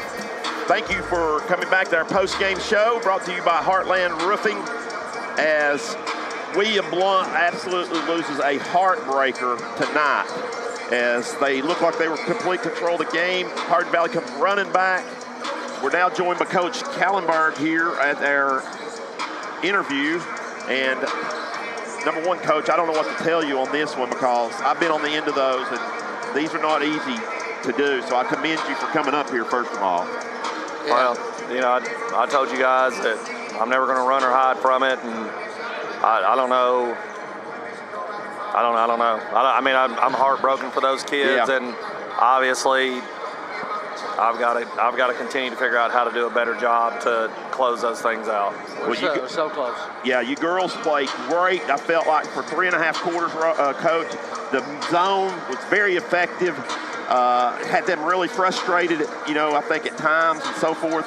And it just felt like that made a couple of turnovers. You kind of felt the shift in the momentum. I mean, up here I did. And I don't know. I mean, all of a sudden, Hardin Valley, who can't catch shots, they start hitting shots. Right. You know, and so, I mean, it's just basketball's like that. I mean, you know, people that's been around it a long time, like me and Robbie, Coach, and I mean, it's a matter, I mean, there's a lot of momentum shifts in a game, and you just, I don't know, I didn't have a good feeling once it went to overtime. Yeah, and you know, and the thing that bothers me, and I don't know how you change it when they cut it to 9 and I called the timeout. I mean, we're up 9 at that point, and I'm looking at kids in the huddle, and they have this look of despair on their face, like, can we hold on? You know, and again, like I said, all of a sudden we got people that, you know, don't want the ball in their hand, start turning it over, and I don't know, guys. I don't know. Well, you know. Well, from experience, you just got to learn. And that, right. you know, say that look in their eyes. But they're going to have to experience some winning in that situation, I think, before it'll change. The thing is, Coach, you had that big layoff, and I felt like that was good for you all because you weren't playing that great going into that break. And so maybe a break just away from everything might help. And they did look good. You missed a lot of free throws. I don't know, that could be a factor from the break. Looked a little tired at times. The conditioning might be. But next week, man, it's like a gauntlet. You got 4 games, and then turn around the next week, you got 3 games. Right. So not a lot of practice time, but got to keep legs fresh, and it's just. Yeah, and I mean, we changed defenses and late and went to another defense. I mean, we just, broke down communication-wise and gave them even cleaner looks than what they were getting. And so we went back to it, and I mean, they continued to hit shots, and then, we come down and again have a couple turnovers in bad places or miss a couple at the rim, and it just continued to snowball on us. Yeah. Thanks for coming up, Coach. Yep. We'll see you next week. I believe we'll be at Maryville Friday night. So I know you got road games at Monday and Tuesday, and then we'll be with you guys Friday night, and then we'll be back with you again the following week. So sounds good. Good luck to you guys. We'll go into Stats with Stan tonight, brought to you by Tim Tipton. We'll start with victorious Hardin Valley. They were led. It was Ava Claire Rather. She hit the game winner. She hit the game tire in regulation and the game winner in overtime. And she finishes with 18 points, 15 of those in the second half. Then it was Kendra West with 15 points, 10 of those coming in the fourth quarter and in overtime. Nobody else got to double digits as 6 came from Butcher, 4 for Abercrombie, 3 for Atkinson, 2 for Lindsay, 2 for Love. That was a total of 50 for the Lady Hawks. William Love falls by 2. They were led tonight by Savannah Darnell, 16 points. 7 points came from Caitlin Husband, 6 for Charlize, 6 for Chloe Russell, 5 for Izzy Kidd, 4 for Taylor Rule, and 4 for our Murphy Bobcat player of the game, Eliza Hicks. Lady Govs fall in a heartbreaker, squandered a 17-point fourth quarter lead, 19-point lead, Stan, right? And they'll fall. They were up by 19. They were up by 19. That was third quarter, but I believe they were up 18 starting the fourth. Yeah. So there it is, 50-48. Hardin Valley moves to 3-0. William Blount now to 0-3. 0-4. 0-4. So in the district. All right, we'll take another couple-minute breaks. Come back and preview this boys' game. It should be a good one also.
Back here at William Blount High School for the pregame show, Heartland Roofing pregame show. I want to thank Heartland Roofing for all their sponsorship, support of the William Blount High School athletics, both football and basketball this season.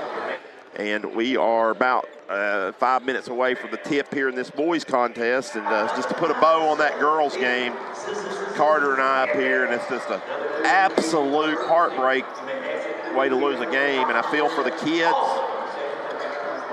I feel for the coaches because they put in a lot of hard work as well. And I don't know what to say in that situation to Coach Kallenberg. As you can tell, he's kind of crushed with that loss. His team played really well, I felt like, for most of the night. Yeah, I mean, most of the night they were great. I think up 18 at one point. 19 at one time. Okay, and just fell apart.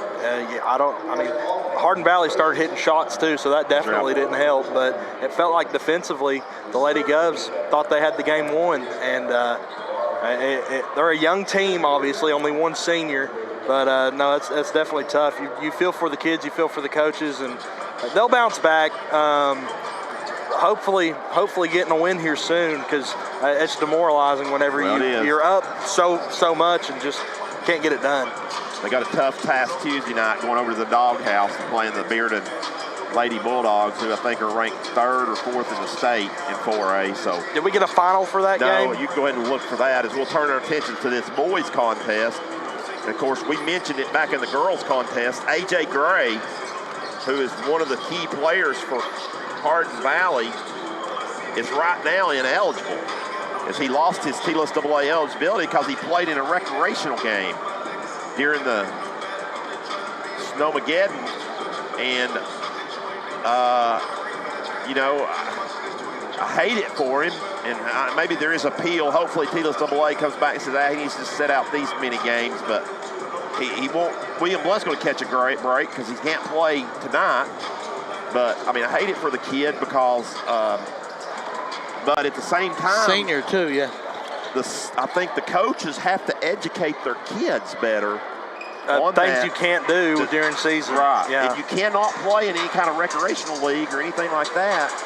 And, he's not the first kid to do that, but you've got to, to educate your kids. And so, regardless, that will be a big advantage not having him tonight. But this game was played, January 9th. William Blount won by 1 point. Now, that's a little misleading because Gray hit a 3-quarter shot at the end down 4 to make it a 1 point deficit. But Hardin Valley was up 12 in the first half, Robbie. Well, yeah, Hardin Valley was up 12 in the second quarter. William Blount ended up having, I think, a 10-point lead in the fourth. And then they started making some shots. Got down, I think Grady hit a free throw big to put them up 4, right? Yeah, at the end. Yes, that's what put us up 4. 4, and then they threw it in, and Gray throws up one just beyond the half line and drained it as the buzzer sounded. So the final score was 67-66.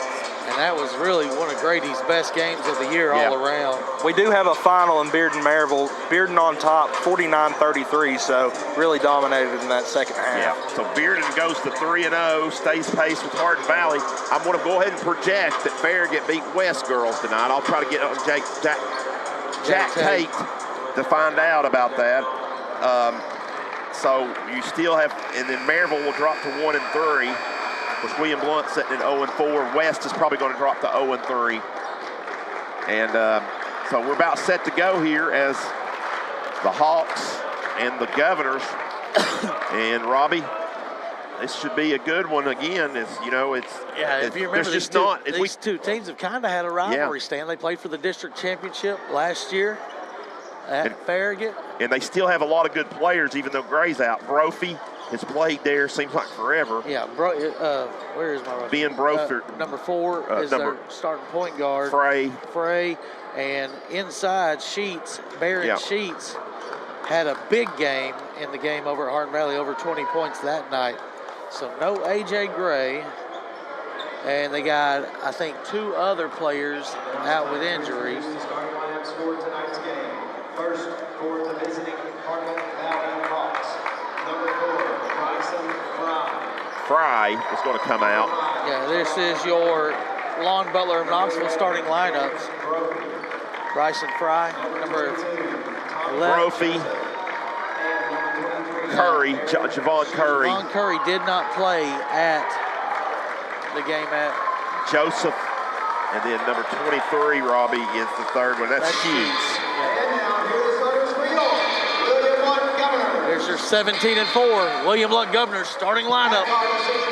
Number 5, Brett Cortez. Number 4, Trevor Scarlett.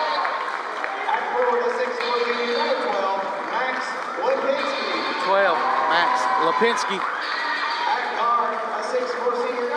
Number 11, Brady Robertson, and number 20, Caden Wendell. 17 and 4, head coach Kevin Wendell. 22 is the other number, Tommy Joseph, Stan. Yeah. You mentioned him. Curry looks to be, he must have been one of the players that was injured. So they got him back. I'm not sure who else they have. I bet you who Hardin Valley would like to have right now is Nick Hodge. Yeah. He's on the William Blount bench. He was on the Hardin Valley court last year. Yeah, last couple of years. Tipped up, controlled. The Anywhere Movers tipped by DJ Porter is controlled by the William Blount Governors. And they're all white uniforms tonight, Hardin Valley. And the Navy uniforms with the baby blue numbers. Robertson will attack the rim, lay it up. No good. Rebound Sheets. You like him attacking there. He had space. Left it short. Here comes Fry into the front court to Joseph. Walks. Yep, good call, DJ Porter down there. Actually, that was Sheets. Yeah, good job of William Blount. They funneled him underneath the backboard and picked up his dribble, nowhere to go. Right side Wendell has it. Over to Cortez. Looking in, ball screen by Lipinski. He'll slip into the hole. Now Wendell just jammed his finger.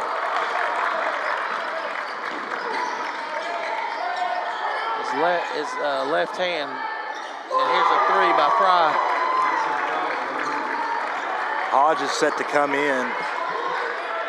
That didn't take long.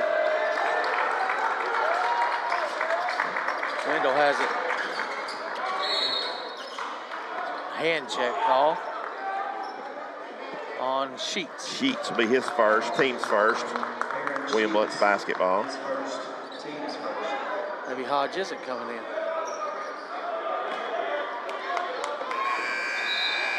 He's going to come in for Lipinski. Well, I do have a final rank. Farragut 78, West 9. Wow.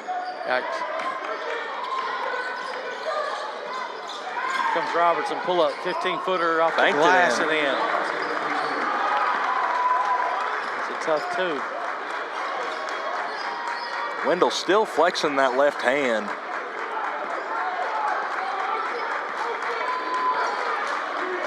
One 3-1 for the Govs. Left side Curry will attack, kick it over to Fry. Another one. A little short, backside board by Wendell. He's got Cortez. Cortez gets his balance. But never got the ball. Nope. Never controlled it. That's a turnover. Little sloppy here, Robbie. Looks like they've had 2 weeks off. But William Blount's kind of started slow all year. And really the second quarter's the one that they come on. Curry's almost turns it over. Brophy's got a fresh haircut. Yeah, he does, doesn't he? Yeah. Sheets over to Curry. Pull up, 15-footer for him. Good. In your mouth, he says to Brett Cortez. I think Curry looks like a good player. You said he was hurt? Yeah, he didn't play the game at Hardin Valley, so. That'll be a factor. Yeah, they've had a couple players out. Scarlett gets it to Robertson, who'll square the court. Out at the logo, uses a ball screen from Wendell. He slips it, pick and pop. Thought about the 3, doesn't get it. He'll find Trevor, and that's a bucket. And all that is up. A Bowen door service 3 ball here to tie it up at 5 apiece. 5:25 left, opening quarter.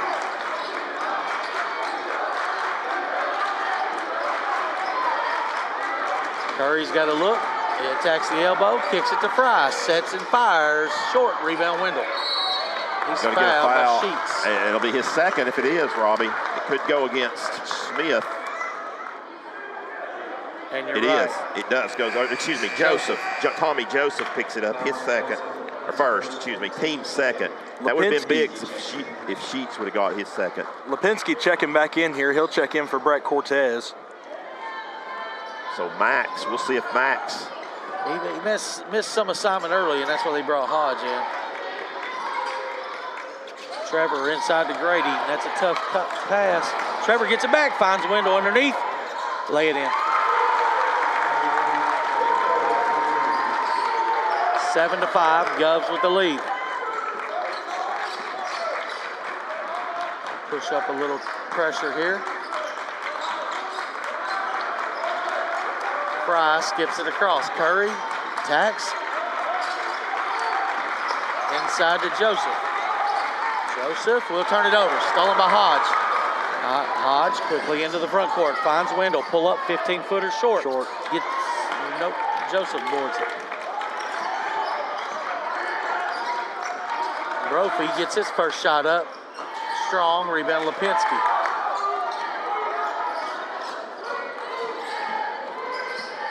Grady finds Hodge. Thought about a three. Attacks the 10. Lay it up. No good. Here comes Fry quickly in the front court. Lay it up. Blocked by Lipinski, but a board by Curry. And it's 7-7 as he puts it in. So Curry already be a factor, Robbie. He's got 4 points. Yeah, he's quick. He's athletic. He jumps. He made a mid-range jumper already. Trevor pull up short. Rebound. Curry.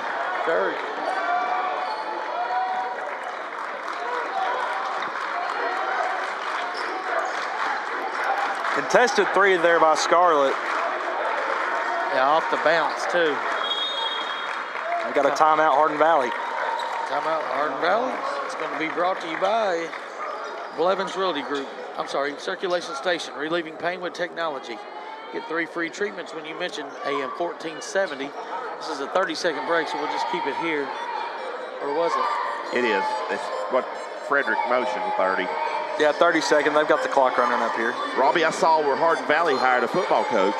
They were one of the, I think Carter's is open now. The coach at Carter left and went to Georgia, somewhere in Georgia, but I can't remember who they did. But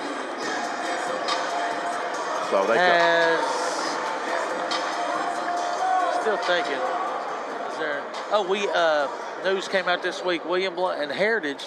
Thursday night It'll be a rivalry. Thursday night rivalry game on TV. I believe it's September 5th might be the date of that. It's week 3. I do know it's week 3. And number 3 is checked in for Hardin Valley. Isaac Ratliff. And I don't remember him much in that game also at Hardin Valley. He walked. Good call. Shuffled his feet. Is that the go-to, is to turn and look to the coach? Yeah. But he can't. Is that because the NBA, how they have the challenge now? I guess. I don't know. But is that why would the high school players do that? Fry looked at it. To get confirmation? Wendell on a curl finds Lipinski. Oh, nice pass underneath. Cortez got fouled. Somebody shot it. Cortez, he'll bang a three. That's a bow and door service, making your best first impression 3 ball. So Blount the 1-3-1 right now. And a 3-point lead, 2.5 to play here in the first. Fry finds Ratliff. Finds Brophy, can't get it up. William Blount doing a good job of getting out towards the shooters.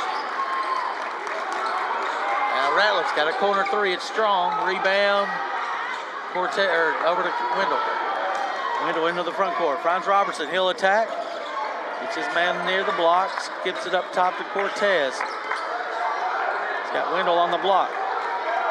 Gets it to him, he's double teamed, skip pass. Nick Hodge, clean look for 3, short. Rebound Cortez, lay it up, lay it in. Just short enough to be right under the rim. Cortez was right there. 1:40 to play, 12-7. In favor of the Govs. Inside the sheets, he's fouled by Lipinski. First foul against William Blount. 2 shots coming for Sheets. I tell you, Hardin Valley, not quite the student section they had last year at Right. Farragut that we couldn't see over in front of our booth. I forgot all about that. But they got a decent crowd for, I mean, more than Heritage had. Yeah, it's not a close drive for them either. No. But it's a straight shot, pretty much. As Sheets misses the first toss.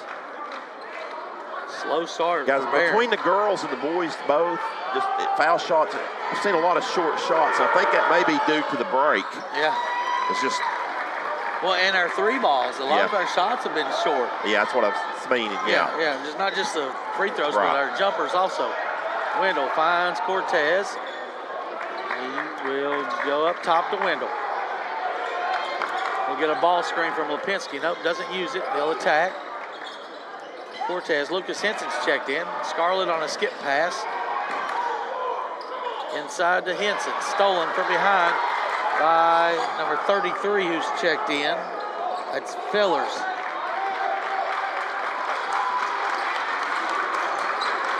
That's hooked. Ratliff just hooked Cortez. His shot's rejected by Wendell. Fillers catches it, finds Brophy. Oh, he missed it. Backside board, Wendell, his 4th already. 44 seconds to go. Wendell with left hand bounce into the front court. Lay it over to Cortez. Wow, what a pass extra by Cortez. Wendell boards it after the missed shot there. Good look inside to Cortez. Shot no good. Not even close.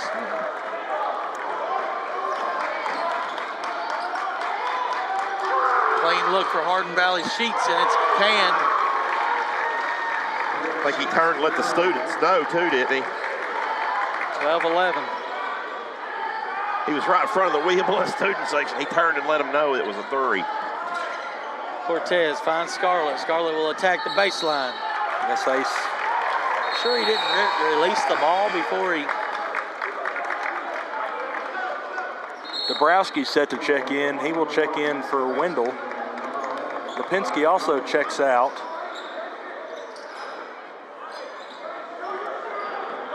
Fry gets it on a run. Quickly into the front court. Left side Sheets at the buzzer. Nope. William Blount will take a 1-point lead into the second quarter. Slow, sloppy start, but it's 12-11 in favor of the Govs. We'll take a 60-second break.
We're back on. We're back here at William Blount High School. Second quarter action, Robbie. There is Brophy. He had to step on the line. Yep, he did. That'll be a turnover. Thought he might have got bumped. Yeah, he was bumped. That's what Hardin Valley's coach is saying. Grady will attack. He walked. Yeah. Just slid a little bit.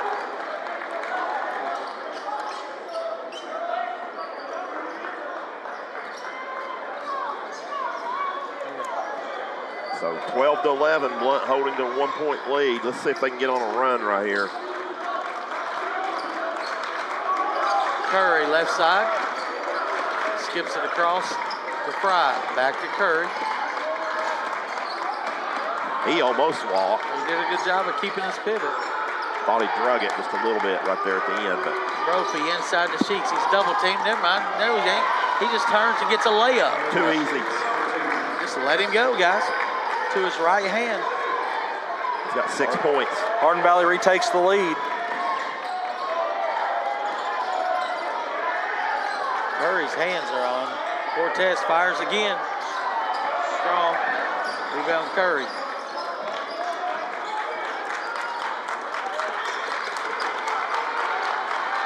Fry has it.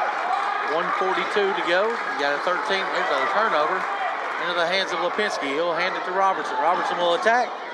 His blocking foul going to be called on Sheets, his second. Foul on Sheets, his second. Team's first. 2 shots coming, though, for Grady Robertson as he was driving to the basket. So that's going to be seed big right here, Robbie, to see if Hardin Valley has to go to their bench here with Sheets. Their leading scorer, 2 fouls. Grady knocks the first one down to tie it up. And I believe they are going to go to the bench here. Yeah, 13 checks in. That's going to be Miller, Nolan Miller. So Grady can give William Blount the lead back. No, he missed it. Boarded and scored by Wendell. That's even better, isn't it? Yeah, that's a little three-pointers in the second quarter will be brought to you by Blount Partnership, where careers and education come together.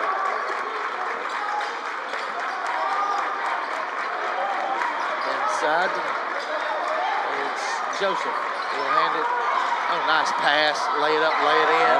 Great pass, gave him inside leverage, easy 2. Spoon-fed by Nolan Miller. Joseph's first basket of the night. Skip pass to Scarlett. He'll catch it. He'll fire it. Didn't catch it cleanly, though. It's Boarded by Wendell, missed it. Boarded by Grady, missed it. Shot again, he's fouled. everything's short for Grady right there, and I don't know. He gets to draw the foul, goes to the line too right there. That's going to go against Joseph. His second. So team second of the second here quarter. 4 fouls on Hardin Valley, Robbie. 2 against Sheets, 2 against Joseph early on. Yeah, that's their size, so that's not good. First one's good. Robertson looking to extend the lead to 2. So he's 2 for 3 from the line tonight. Nope, excuse me. We'll go 2 for 4, 50%.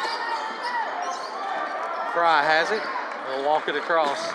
Started by Cortez.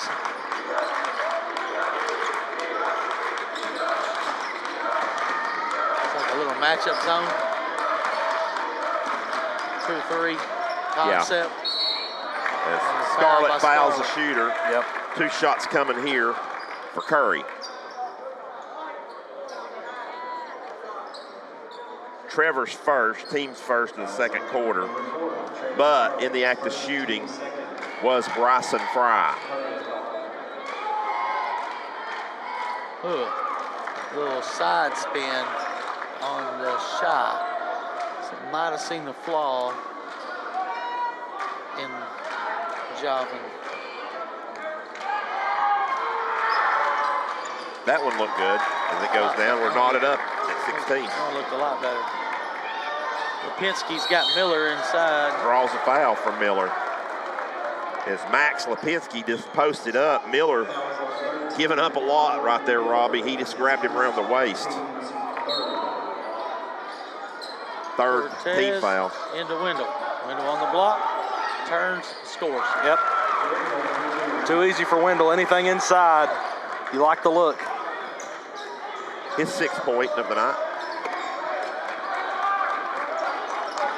As you see across the court, right below the camera, Maryville College head basketball coach, Raul Paceres, in attendance to watch Saw him Caden come in. tonight. And Grady. Missed the shot, but didn't got the rebound.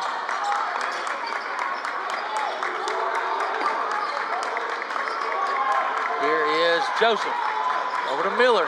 Catching fire, way strong. Thought Joseph may have pushed off.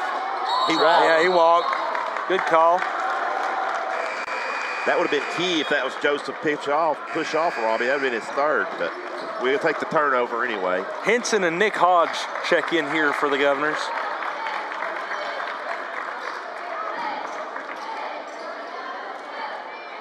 .435 left. 2-point lead for the Governors before halftime. Here comes Hodge into the front court.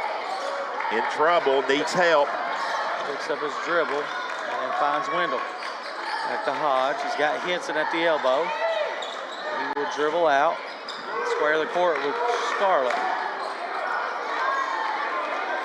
Wendell skip past to Scarlett. He'll attack, shot up. Strong, rebound, Fry. Here he comes. Oh no, it's no look pass to Brophy. Lay it up, lay it in. That was a nice look away pass there by Bryson Fry. We're tied again, 18-18. Henson, one extra pass. Now Scarlett over to Wendell. Wendell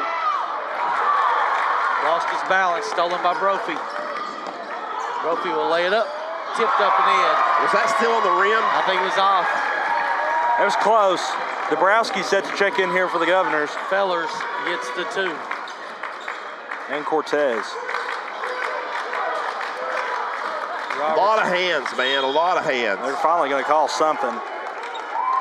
See who they call it on. I believe it's going to be on Curry. It's got to be. It is. His first. Team's fourth. So Blount will go to the bonus after the next foul. 3:24 to go. Henson and Scarlett check out.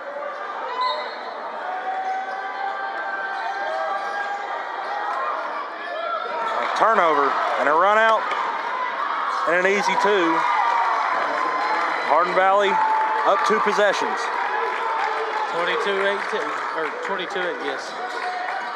Corner to Hodge. Hodge will attack, finds Cortez. He'll find Robertson. Cortez, he might have traveled. Dabrowski catching fire, gotta love that shot. Oh yeah. That's a Blount partnership 3 ball for Debo. And a much needed one with 3 minutes to play here before half.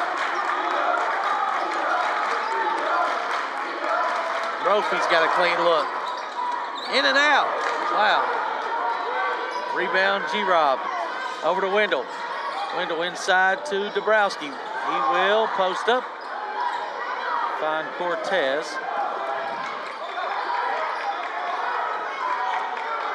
Radio reset out by the timeline. Hodge gets it to Wendell. They'll double him, kick to Hodge. Thought about it, now he'll go to Wendell. Clean look for 3 strong. Backside board, Brophy.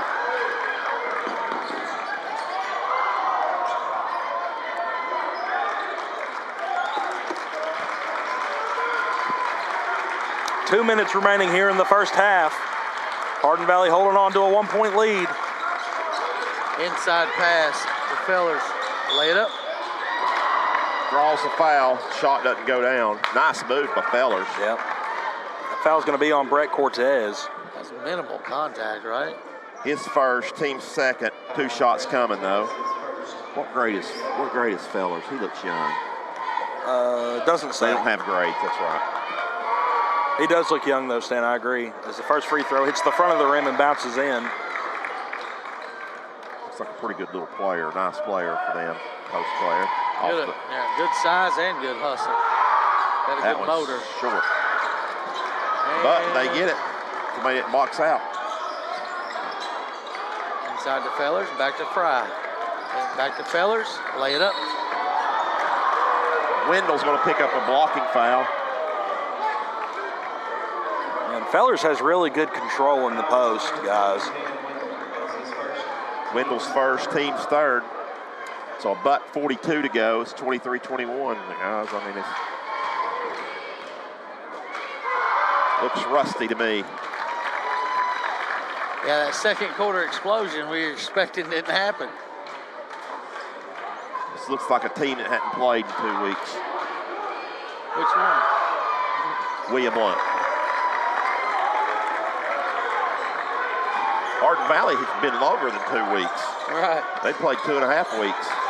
Their last game was against William Blount. There's a foul, and Grady will get free throws. Fellers picks that up.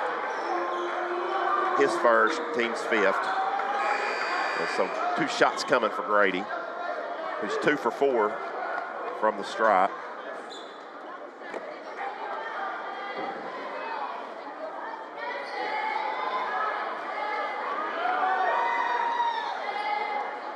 Misses the first.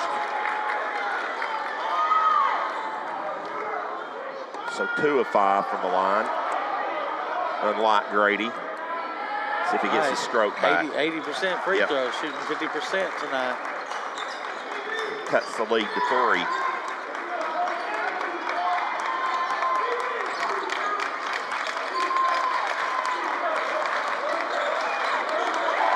They just back off a Fry. He missed it though. Backside board by Caden. Robertson into the front court. That's his spot. Oh, he missed that one. Kind of off balance on that one. There's going to be a foul.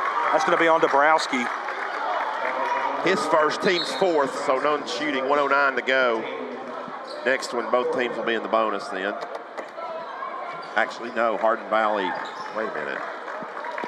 It's 5 to 4, should be, right? It's 5. It should be. Yeah, okay. Graves just said over the announcement it's the team's 4th. They just put it on there. Okay. Hardin Valley 3-point lead and the ball. 1 minute to play before half. Fry kicks it over to Brophy. Back to Fry, back to Brophy. Corner shot by Ratliff, no good. Should be William Blount ball. Will be. 45 seconds remaining in the first half.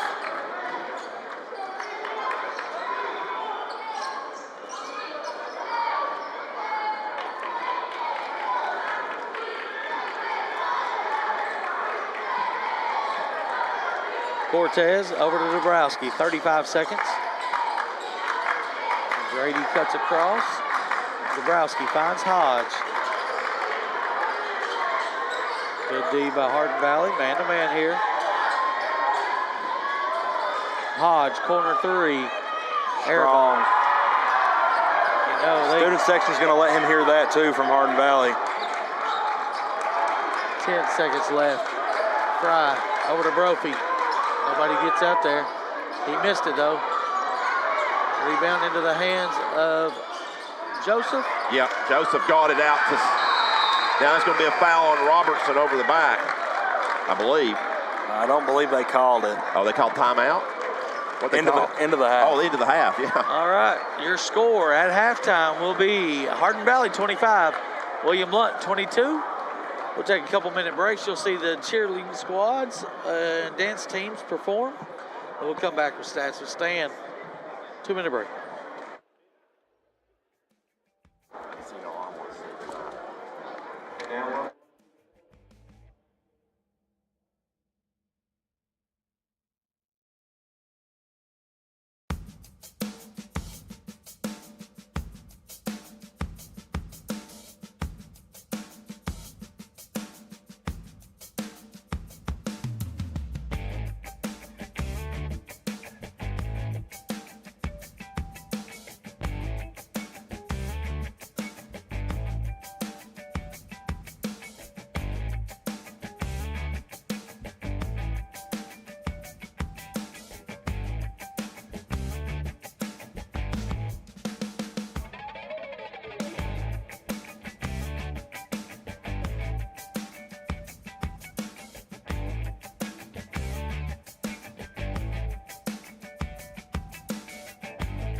Welcome back to the William Blount High School halftime show, brought to you by Heartland Roofing. Be sure to give Nate a call. See it on your screen there for any estimates or inspections of your roof. You might need an inspection after all that snow piled up on it last week. We'll go right into Stats with Stan, brought to you by Tim Tipton. Tim Tipton Realty, Stats with Stan. With Tim Tipton, be sure to give Tim a call. For William Blount, they are led by Caden Wendell with 6 points. Brett Cortez has added 5 points. Grady Robertson has added 5 points. And then 3 each from Trevor Scarlett and Jackson Dabrowski to round out the 22 for William Blount. So definitely not setting the scoreboard on fire tonight are the Governors.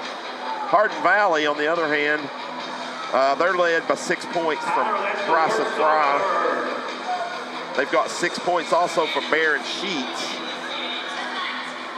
5 points from Fellers. 4 points for Curry. And then 2 points each from Brophy and Tommy Joseph. So once again, that's a total of 25. Once again, your halftime score is 25-22 in favor of the Hawks. We'll take another 2-minute break, and then Carter and I will be back with some halftime scores.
Area update on here.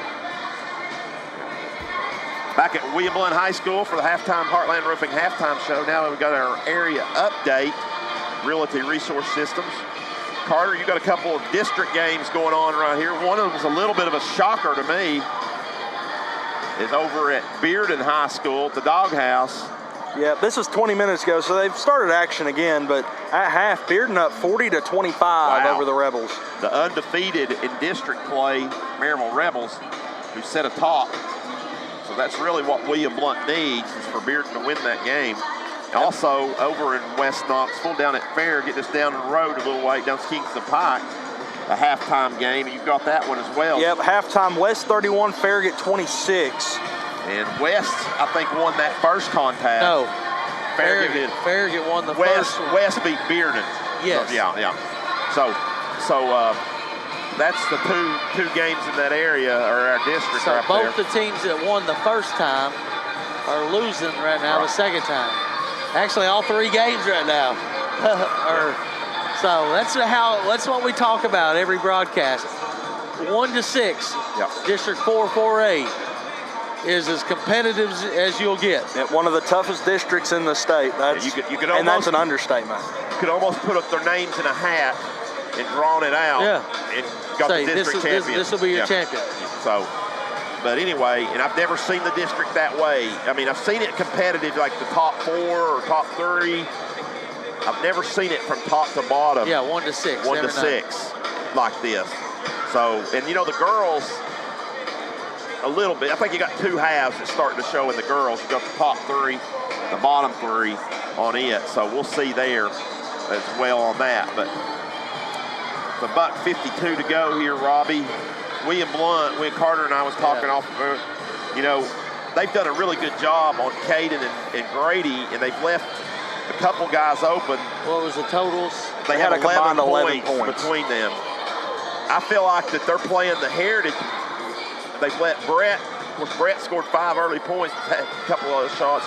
Dabrowski, they left wide open. He made him pay with a 3 as well. But Caden has 6 points, or 2 points more than what he had at halftime at Hardin Valley. And he finished that game with 24. Right. So and I think Grady had 28, didn't he? 28 or 29. Yeah. So they can explode any time. Oh, I know that. We know that. But you're right. This is exact same replica of kind of the game at Hardin Valley stand. Yeah. The bottom line is they both need to find ways to get open. They got to find ways to get shots up, and we've got to be better from the free throw stripe. Yeah, I agree. So, of course, Grady's the only one that's got to the stripe, but he's 3 of 6. And, you know, Hardin Valley's not done a lot better. They have a little bit. They just got there more. They're 5 of 8. Foul trouble. William Blount's in great shape. They have nobody with more than 1. Of course, Sheets and Joseph have 2 each for the Hawks. So, jump around. House of Pain will start the second half. It'll be William Blount's basketball. This is not Wisconsin. Robertson with it, guarded by the man-to-man defense of Carter. I don't know what happened there, but it's a turnover. It's got deflected. Here's Hardin Valley in the front court. 3-point lead and the ball. Brophy attacks. That's a walk, was it not? Oh, what's going on? You know what I think they're doing? They're going to spread the floor. They got the lead. Man-to-man. No, they're not. Yeah, it's just that matchup still. Attacking is Fry. In deep. Turnaround jumper. No good. Good box out. Boarded by Robertson. He's going to attack with a right hand bounce. Wendell. 1 extra pass. Trevor Scarlett. Bottom. Yep. It's his second 3 ball of the night. Yeah, we're tied. Nice pass by Wendell. Setting that up. It was Grady with a hockey assist. Third quarter 3 balls will be brought to you by the Party Zone, your birthday specialist at the Roll Arena. Inside to Sheets. Left side. Going to spin. Right hook. No good. Oh, backside board. Joseph. That's unlucky. It went through Wendell's. Yeah, Grady too far underneath right there. Yeah. Almost an M1 there by Wendell, but he'll have 2 from the line. He got it out quickly up the court, did the Govs. That'll be Joseph's third. That's the thing. I like when William Blount pushes the pace. Yeah. Wendell shooting at 89% from the free throw line right now. Makes the first. They have anybody I can't see the table. They don't have anybody at the table for Joseph. That one in and out. Nope. 1 for 2 from the line. Hardin Valley holds on to the lead. William Blount stays on course, 4 of 8 from the field. For the line for the game. As the ball goes over to Curry. Curry picks up his dribble, gets it in the high post to Sheets. Sheets puts it on the ground, goes up, tries to draw the foul, didn't get it. Cortez rebounds for William Blount, Robbie. I believe we may have a bench warning coming here. I'm not sure. Bench warning, yeah. Yep. Hardin Valley coach got a bench warning on that last. They wanted a foul. They may have been right, I don't know. But regardless, DJ Porter just issued them a bench warning. And the Hardin Valley faithful down here below us are not happy. Robertson then. I thought he was the guy. Yeah. Wendell has it. Back to Robertson. 6:08 to go. William Blount trailing by 1. Pull-up jumper short. Rebound into the hands of Lipinski, but taken away by Fry. Fry lays it off, lay it up, lay it in. Yep. Nice little screen and slip. And Joseph, Tommy Joseph, gets the 2 points. 6 points for him tonight. Henson set to check in, going with some size. Inside the Cortez, easy 2. Good find by Wendell. Interior passing.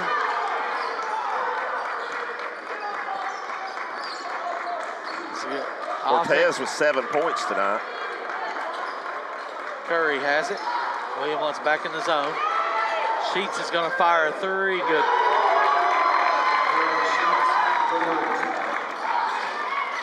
Wendell has it. Inside pass to Lipinski. Lipinski going to try to power it up. Nope.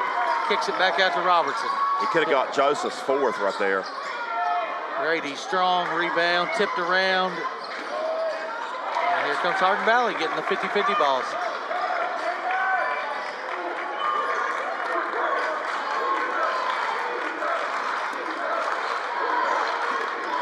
Joseph is winded. Flare screen for Brophy. Short. Rebound Caden. Over to Grady. Grady left side. Bad pass, intercepted, turnover. Around the back pass. Brophy. Travel, double dribble. How did he double dribble? He hung it on his hip, so I guess he said that's a pick up a dribble. Then he put it back down again. I guess you could have called a walk too, but. Fellers checks in here. I thought he called it before he put it on his hip. That's why I was thinking that it was like, but then I think he ended up double dribbling, but either way, we'll take it. 4 point It's all deficit. the same. That pass is not there, guys. No. Caden, Blount was fortunate there. It was tipped out of bounds. They'll get it back. Henson into Cortez. Cortez traveled. Drew the foul from Brophy. I thought he was going to be a walk. We'll take that. Hardin Valley's not going to like it. Brophy's first, team second here in the second half. 2 shots coming here for Brett Cortez. There's a couple of people very vocal, Robbie, right below us, I think. I believe it's fans. From Hardin Valley. Parents. And they are not happy. Cortez, no good, way strong on the first free toss.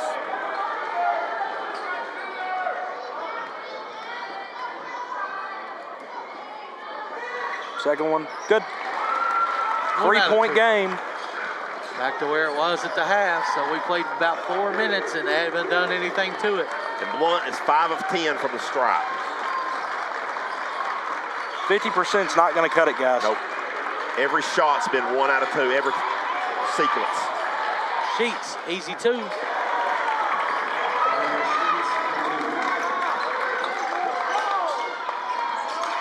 Thought he was going to step into one. Scarlett, that's an easy 2. Yep. Back and forth, back and forth. 5 point game, 3 point game. Got to D it up. Yep. You got to find stops. That pass is getting there too easy. Skips it across to Fry. 3:30 to play in the third. 3-point lead, Hardin Valley. Inside pass. Should have been a turnover. But it's not. They're getting every loose ball. Every loose ball they get. And Brophy, open 3. Yep.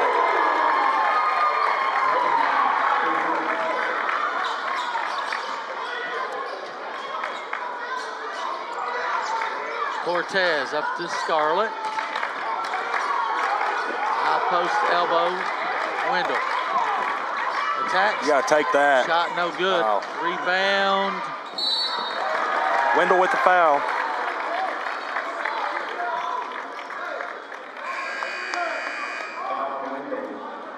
It's his second. He's the only William Blount player with 2.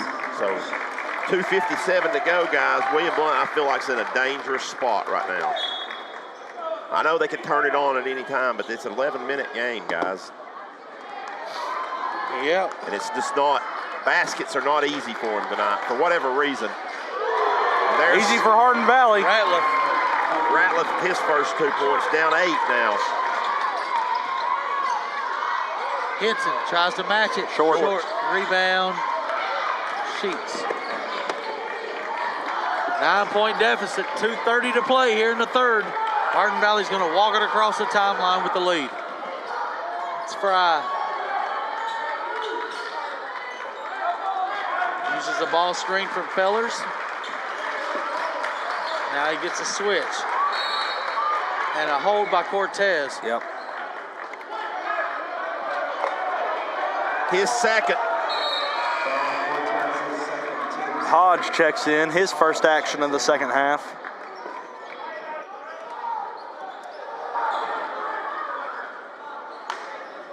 Bearden leads by 4 midway through the fourth. Wow, here comes Maryville. Inside the Fellers, shot up. I think Cortez earned that shot. Hodge attacks. He said he didn't establish back in. I don't think he ever went out, did he? He had a foot go out, Okay. yeah. That would be the correct call then. 2 minutes left in the third period. Hardin Valley with a 9-point lead.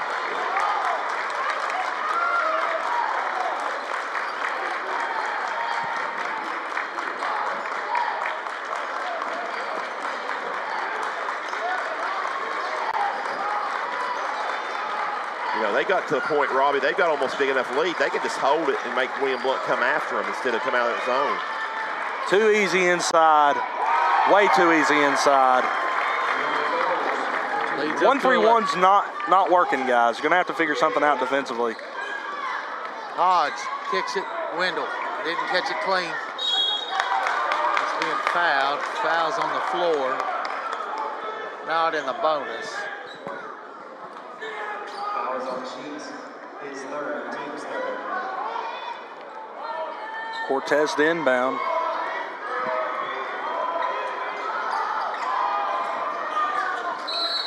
Wendell's fouled. I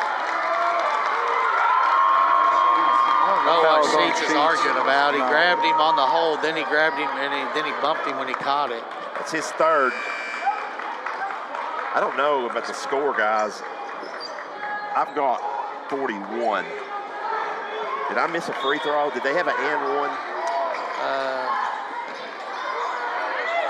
That sounds right. I don't know. Hodge. He's fouled. Hits the ground hard. I believe that's going to go on Fellers. It is. His second. Team's fourth. Dabrowski checking in here for William Blount. Yeah, he better get.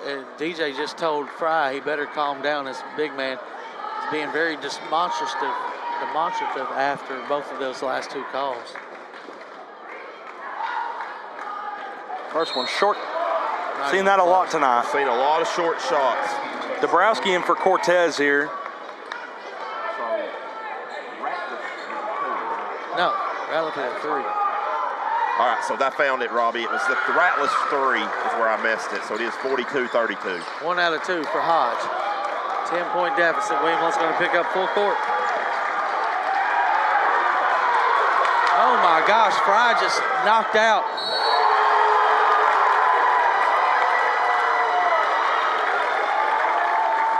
Fry just took his left hand and hooked Hodge, and Frederick just watched it happen, it looked like.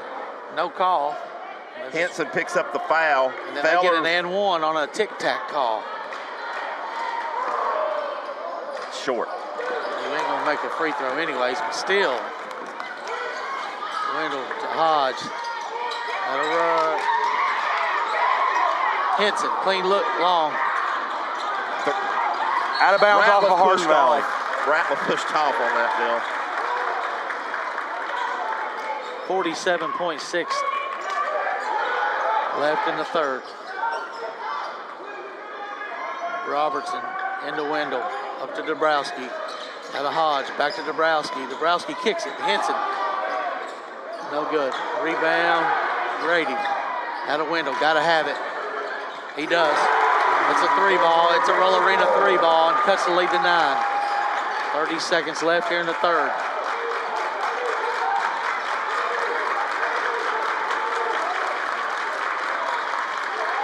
Fry will attack. Kicks it. Brophy. Clean look for 3.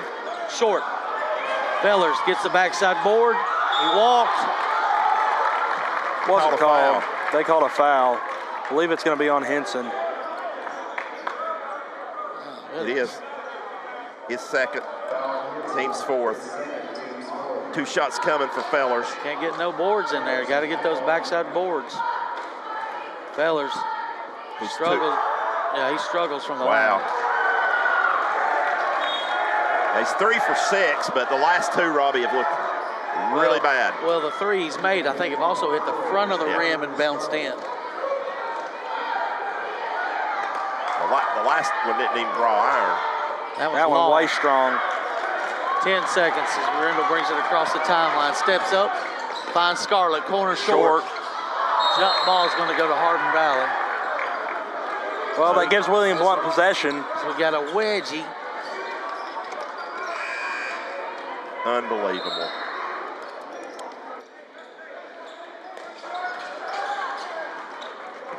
.3 is Hardin Valley will trigger it in. 84 feet away. They'll get it. Fry has it. Over to Ratliff. 2 seconds. Fry. Oh, no. Wow. That's 2 shots. Wow.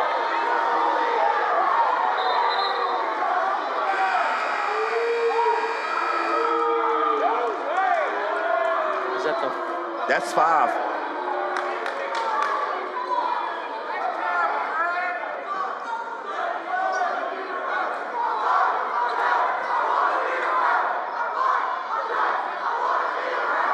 What's going on? Were they arguing whether or not it was all, no shot after the buzzer? Okay, so they're going to have 2 shots from the line. That was wasn't a very hard foul. I think they're putting 1 second. Is it? They got to put something back up there. You can't. Well, we're not. Yeah, we don't need another Dobbins minute. You got to put something on the clock. You can't have zeros on the clock. That's what they're working on. .1. 1 second. It was more than one. It was more than .1 second. .1. He's trying to fix it. This is. Fry's going to be at the line for 2, but the foul was on Hodge. I got it. First. 1 second. Okay.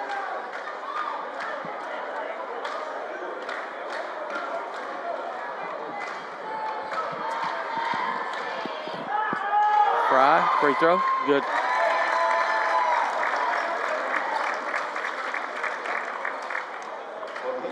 We'll make it a double-digit lead for the Hawks.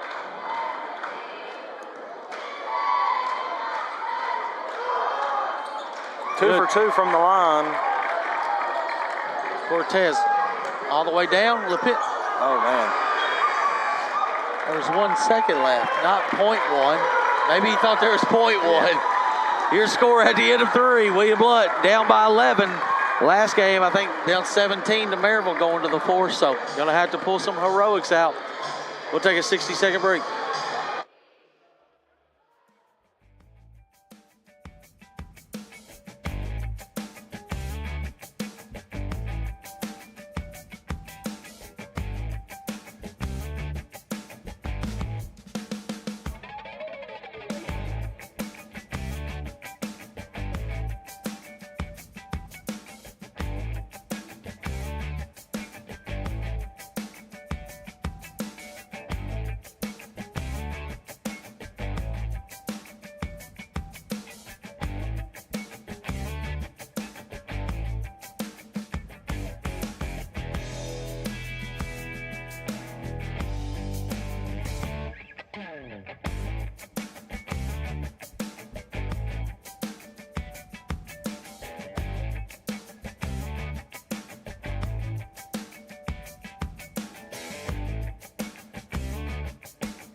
Fourth quarter action, Robbie. Blount's in a big hole. Big hole. The opposite of the girls' game where we had a big lead. There's a turnover to start the fourth quarter.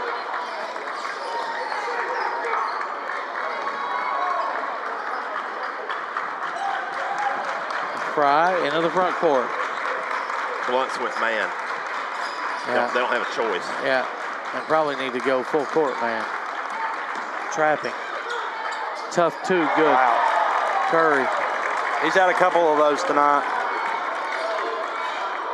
And Backcourt. yeah, Wendell wasn't across the line. Didn't let him establish. That's another turnover. I'm not sure if it's on Grady or if it's on Caden, but it's a turnover for the team.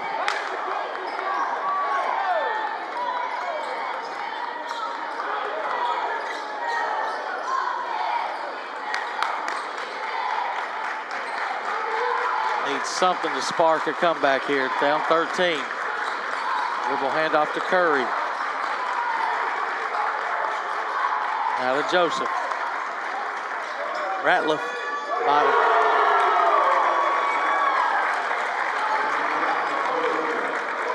Ooh, 16-point deficit.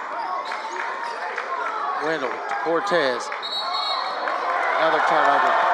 3 possessions, 3 turnovers in this quarter.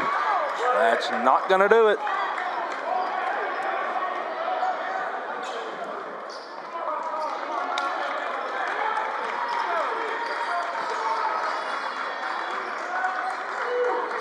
Brophy left side to Ratliff. Up top, Joseph. Dribble handoff. Nope, there's Brophy. Shot blocked by Lipinski. Grady on the board. Grady into the front court. Grady will attack. Spins in the paint. Shot up, shot in. Needed that. Yeah, much needed. Needed to take the lid off the basket, and that'll do it. That'll go against Ratliff, his first, team's first of the fourth quarter. And maybe that's what'll jumpstart William Blount. Grady, that's his 7th point.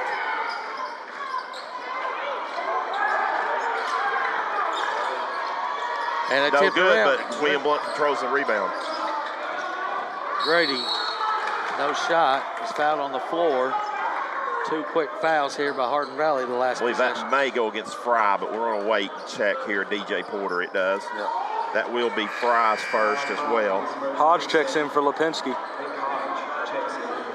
So it looks like William Blount wants to go a little smaller right here. Wait a minute. 22. Josephs is slamming on Wendell underneath there.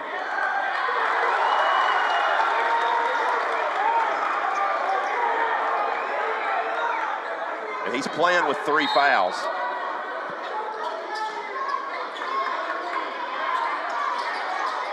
Cortez to Wendell. Corner pass. 3, Hodge, got to have it. Short. Foul by Cortez. His third. Team's first of the second or fourth quarter, excuse me.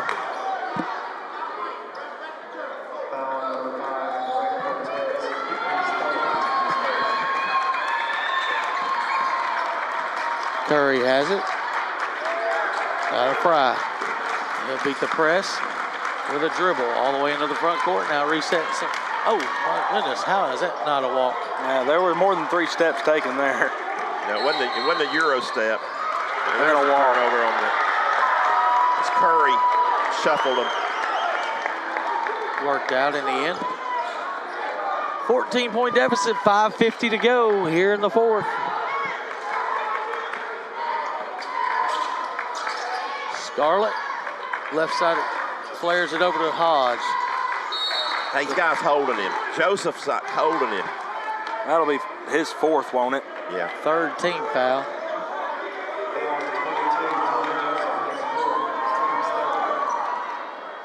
That's 4 on him, as you said, Carter. So.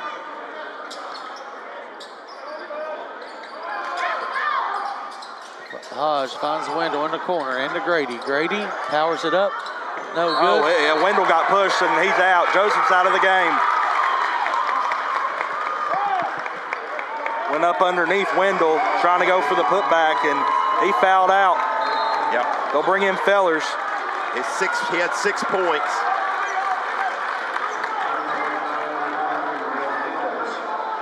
And quickly, Hardin Valley has 4 team fouls, guys. Yeah. Less than 3 minutes in. Hodge will go to Wendell. Up top, Scarlett. Nope. Didn't shoot it. Now inside to Grady. Now he's being pushed out. He'll turn. He'll fire. He'll travel. I think that's the right call. He did shuffle. But he stopped. That one extra little shuffle. A little half step.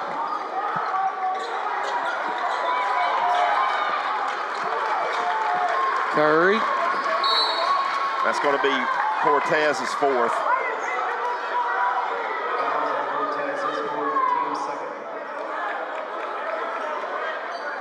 Team second.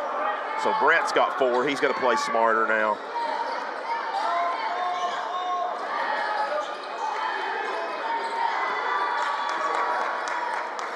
Curry dribbling. And attacks. Finds Ratliff. No good. Hodge chases down the board. Scarlett into the front court. Back to Hodge.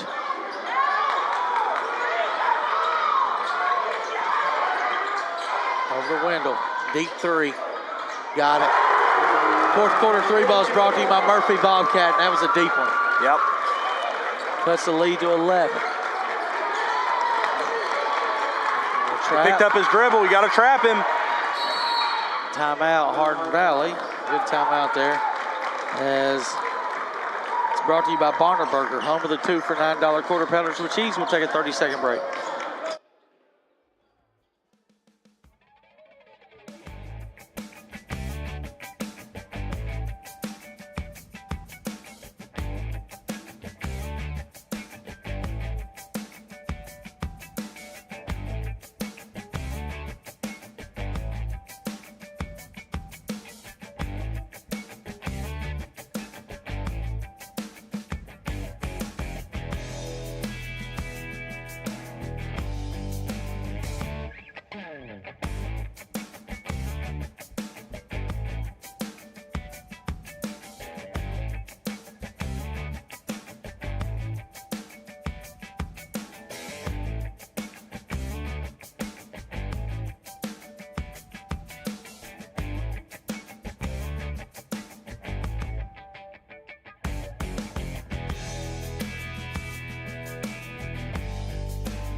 $51-40, 4:41 remaining here in the game. Hardin Valley basketball as they inbound.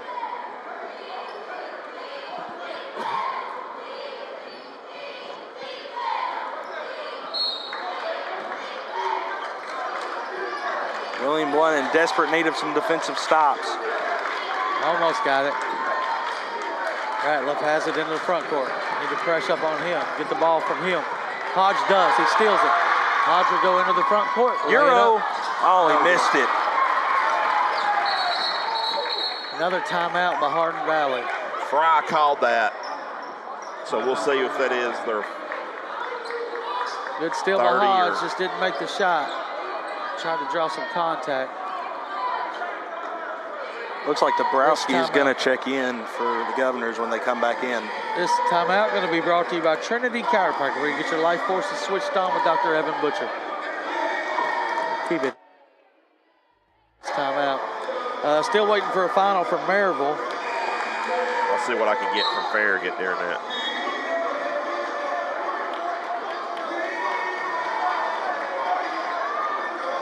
Final at Farragut, West 57, Farragut 54. Final, Bearden 65, Maryville 59. So everybody has a loss now. And this would have been a game, William, they could have held serve. Yep. Got back into the thick of the top. And if Hardin Valley wins, Robbie, pulls this out, everybody will have a win. Almost another turnover. Fry finds Fellers. We're going to call a block on Dabrowski. I think he did. I think he got there late and slid after he went up. Oh, he did. That's fine. Fellers won't make more than one here. Dabrowski's second, team's third, 4:17 to go. So Robbie, Maryville is at 3-1. Cam's the first. Maryville's at what, 3-1? 3-1. West is at 2-1. William Blount's at 2-1 right now. And Robbie jinxed him. He went 2 for 2 that time. Good for him. Yep. Oh, Yeah, he hadn't done anything near that yet. So he'll extend the lead to 13. Brophy's fouling. 4 to play. Wendell pick and pop 3. No good. And we're ordered by Hardin Valley. Head of the pack, Brophy. Lay it up, lay it in. Snuck behind Wendell there.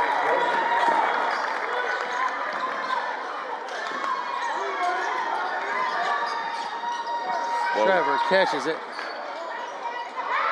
That was almost a foul there by Fellers. Wendell will attack, lay it up, and one. That wasn't a layup, Rob. He That was jammed a that dunk. for an M1. Posterizer. That was Ratliff with the foul, his second. Look out below.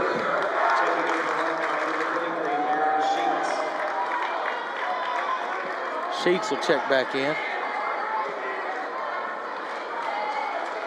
Wendell for the old-fashioned three-point play. Got it. Fry into the front court, poked away, stolen by Cortez, into the hands of Wendell. Over to Grady. Grady will take it. Bump it, no call, but he gets the layup to go. Out of Fry. Out of Fellers. I might just foul him.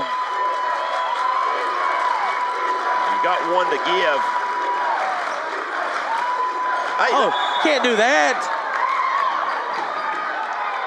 Instead, That's a they're wall, gonna call Frederick. a foul on Cortez. He Everybody can't- in the stands wanting to walk. He can't jump. and Cortez just fouled out. That's Cortez's fifth. Hodge is going to have to come in for him.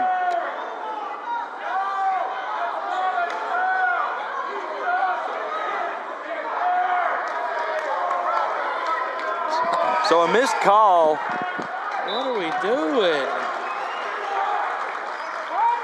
And Hardin Valley will keep possession. He jumped up and then Came down. Came down. And he may have fouled him after he came down. Or, Right, I I mean, agree that he might have. Brophy picks up his dribble.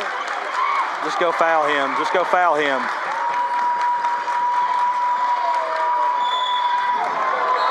And we got Wendell with a bump. Coach Kevin needs to calm down. Kevin needs to calm down because we don't need a technical on top of this. No.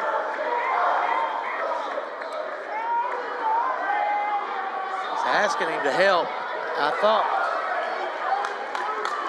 And I think Kevin's really just trying to say if DJ could have helped Frederick there on that travel call. Which everybody in the gym saw the travel. Fry makes the first toss.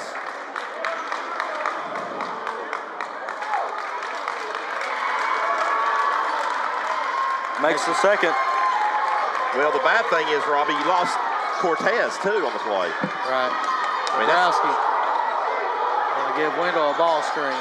Now Trevor's got a clean look. Got it. That's a Murphy Bobcat 3 ball. 2:40 remaining. William Blount cuts it down to 9. that Scarlet. Sheets ahead to Brophy. They beat the press easily. And if the ball gets to Fellers, you want to foul him. Instead, Brophy is going to get it out to Curry. Did he not double dribble? I don't know. Camera ain't gonna see it. Timeout, Hardin Valley. I've got him with one left. This timeout brought to you by South Park Storage and Penske Truck Rentals at the end of William Blount Drive and 411 South.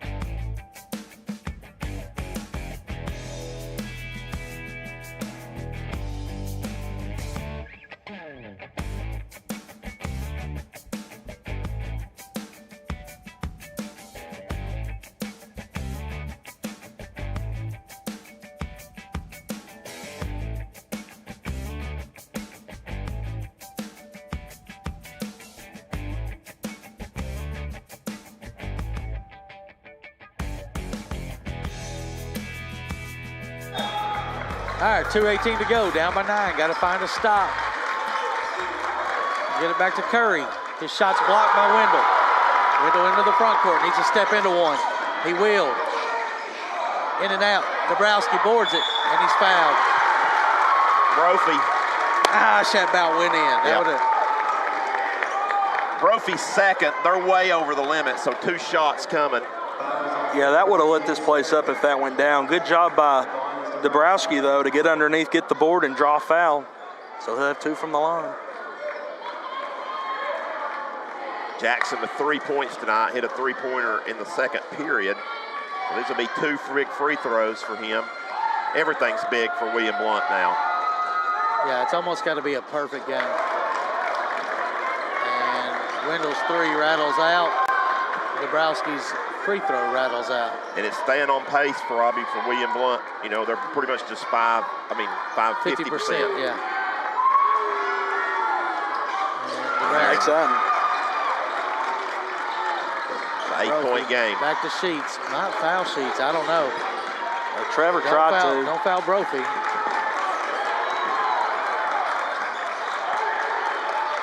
Foul him. Kevin don't. Or Caden don't need to, right? That's his third. Oh, third. No, his fourth. I'm sorry. That's what I It's his fourth, guys. So he 4. So that's going to send Fellers to the line, who is 5 of 9 from the stripe so far. And he's going to make them both. He hit them both last time. They did. Nothing You but can't net. jinx him that way either, Carter. I'm terrible. It took him about 10 free throws to figure it out, but Yeah, his stroke really ain't that bad. It's just those first the couple. last 3 have been really good. That one's short. Rebound Grady. Scarlett got another one. and in his face doesn't matter. Big time 3 ball. And somebody, for some reason, put the Jumbotron where thought we weren't doing that. Is that score right? I don't think so. I feel like we're only down by like 7 or 8. Yeah, now they're down by 11. Carry. I'll check it. Yeah, they're fixing it. They're 58, fixing it. 52, 58. Down by 6. Okay. And a turnover. And the ball down by 6.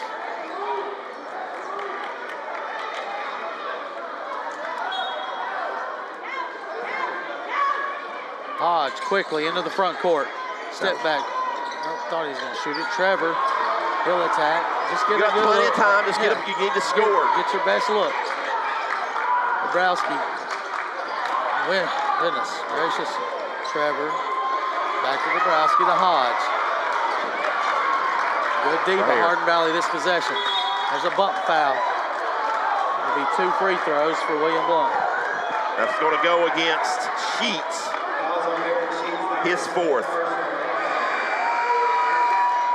5. Oh, they're saying 5. Wait a minute.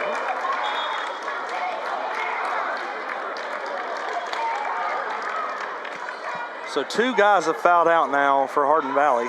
I've got Sheets with 4. I was wondering why he hadn't really been playing. Yeah. So they're probably right, Stan. So you're saying I'm wrong. Wendell, we can't make 2, guys. We can't make 2.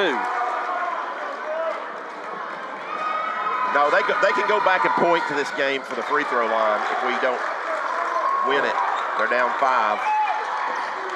Fry. Need to trap him.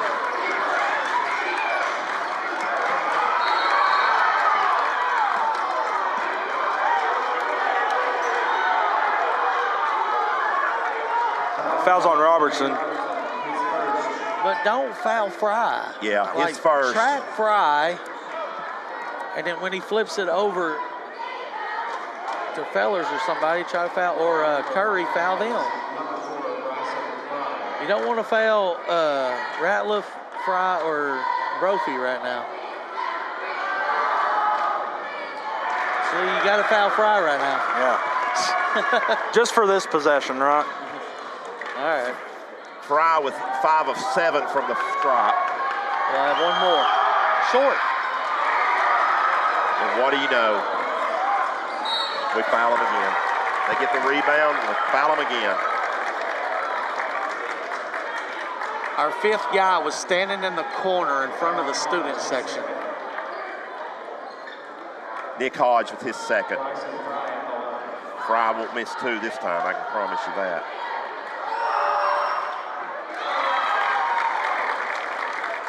I don't know why we don't all are not all in rebounding. A tip out like that would have went right to the outside guy. Short again, and they get the board again. Wow. We have a guy standing on the other side of the court. Nick Hodge picks up his third. That'll friend Fry back, who's missed 3 out of 4, Robbie.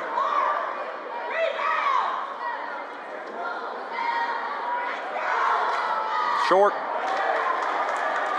3 out of 5, or 4 out of 5, excuse me, he's missed. Fry angry at himself right now after missing that one. I don't know. Trevor keeps going down. I thought we could help. Short again. Gosh. I can't believe they missed this many free throws. No. Trevor's in the corner. Out of Grady. Grady's going to fire a 3. Got it! Timeout, William Blount. Grady Robertson with the first big 3 on the night for him. None bigger. That's a that's a Murphy Bobcat 3 ball, your extra effort excavator. And then a 30-second quick timeout to stop the clock.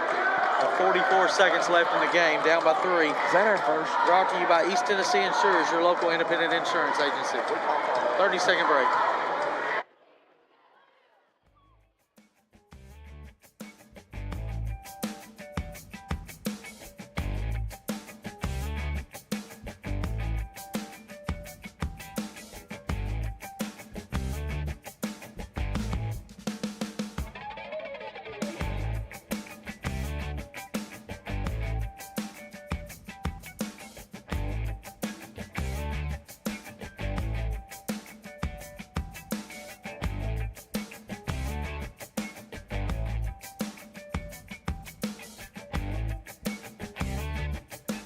All right, 41.4. I said 44, so it's 41.4.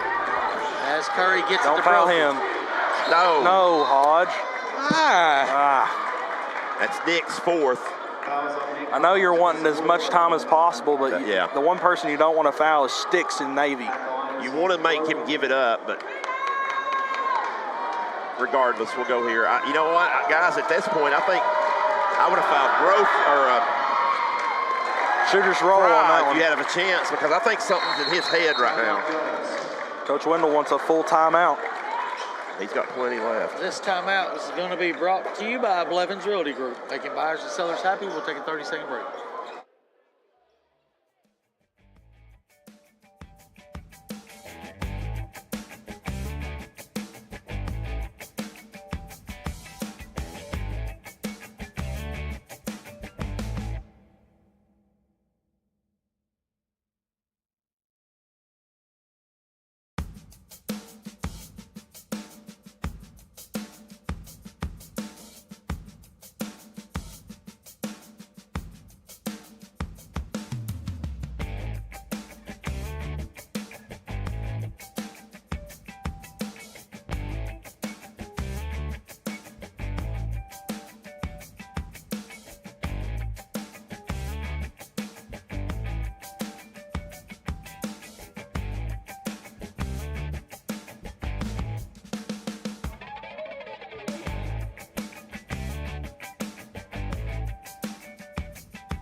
$60-56.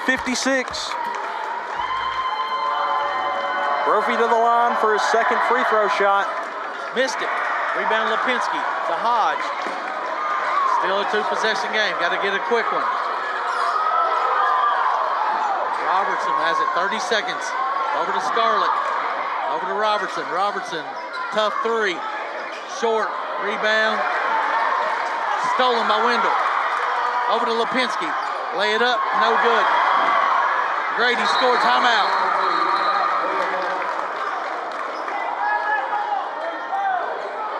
It's a 2-point game with 14.7 to go. William Blount calls a quick timeout. Brought to you by Circulation Station. And your goal here, if you're Kevin Wendell, has got to be First of all, get a steal, but don't foul Sticks. Make sure Sticks cannot get the ball. Deny Sticks. Or if he does, you got to double and make sure you give it up. But you only got 14. Jump ball will go to Hardin Valley if there is one. What's that? 0.1. No, it's 14 seconds. That's just what that clock does whenever he does that. So, double bonus either way. So, William Blount needs a steal. And if if anybody touches it, you got to foul if you don't get the quick steal. Even if it's Brophy. Yeah.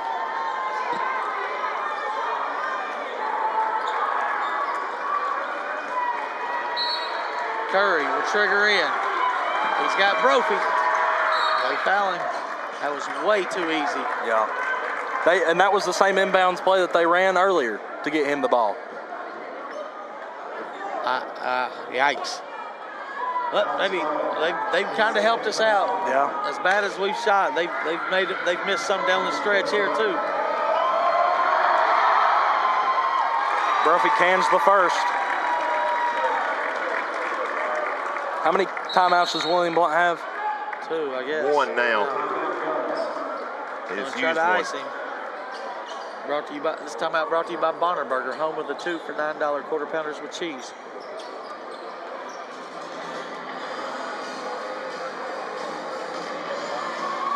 Down to the wire. William Blount hasn't figured out how to make it easy recently. Of course, with the district that we play in, I have a feeling every single game is really going to go down like this.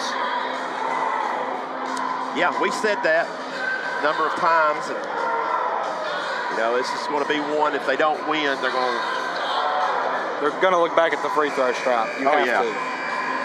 But on the other hand, Hardin Valley can look back since we didn't finish it at the free throw stripe. But correct. Regardless, these games are all the same. I think I said it after the Maryville game, or the Farragut game, we won in overtime. They're every one going to go down to the wire. 13.5. William Blount has 1 timeout left, so even if Brophy hits this one, guys, they still can stop the clock. All right, we got to probably need a 3. Right.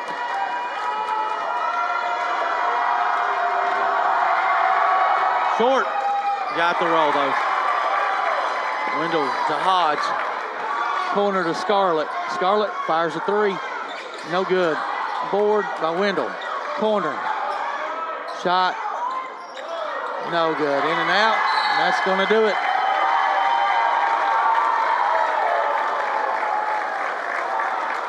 Nebraska picks up his 3rd. It's irrelevant. Wendell tried to draw contact on that 3 ball, and it still almost went down. Yeah.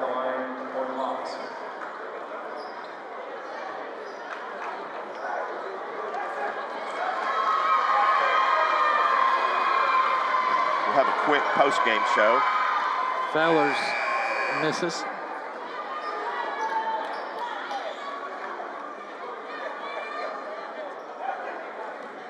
It's going to be a sweep for the Hardin Valley Hawks tonight. Fellers makes 1 out of 2. Wendell, 3-quarter court. No good. Your final score, Hardin Valley 63, William Blount 58. We'll take a couple-minute break, come back with the wrap-up show here from Marvin L. Boring Gymnasium.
Go ahead. All right, back here with the Heartland Roofing post-game report. As we want to thank Nate for all his continued support. A lot of damage, a lot of weather the last couple of weeks. Check your roofs. Insurance will take care of a lot of that. Give Nate a call. He'll come out there and give you a free estimate, give you the best price in the market. Stan, you've got the stats to wrap it up tonight. I do, Robbie. Tough night for William Blount as they came storming back, Robbie, but they just, unlike the Hardin Valley girls, William Blount comes up just a little bit short. This is the Stats with Stan, brought to you by Tim Tipton Realty. Be sure and give Tim a call for all your realty needs. Here's your final scoring for the Governors in the night. Caden Wendell led William Blount with 17 points. Grady Robertson and Trevor Scarlett, 14 each. As Scarlett caught a couple of fire, he had 4 3-balls. Grady also with 9 points in the fourth quarter as well. Also getting in on the scoring, Cortez had 8 points before fouling out. 4 points for Dabrowski and a single point for Nick Hodge.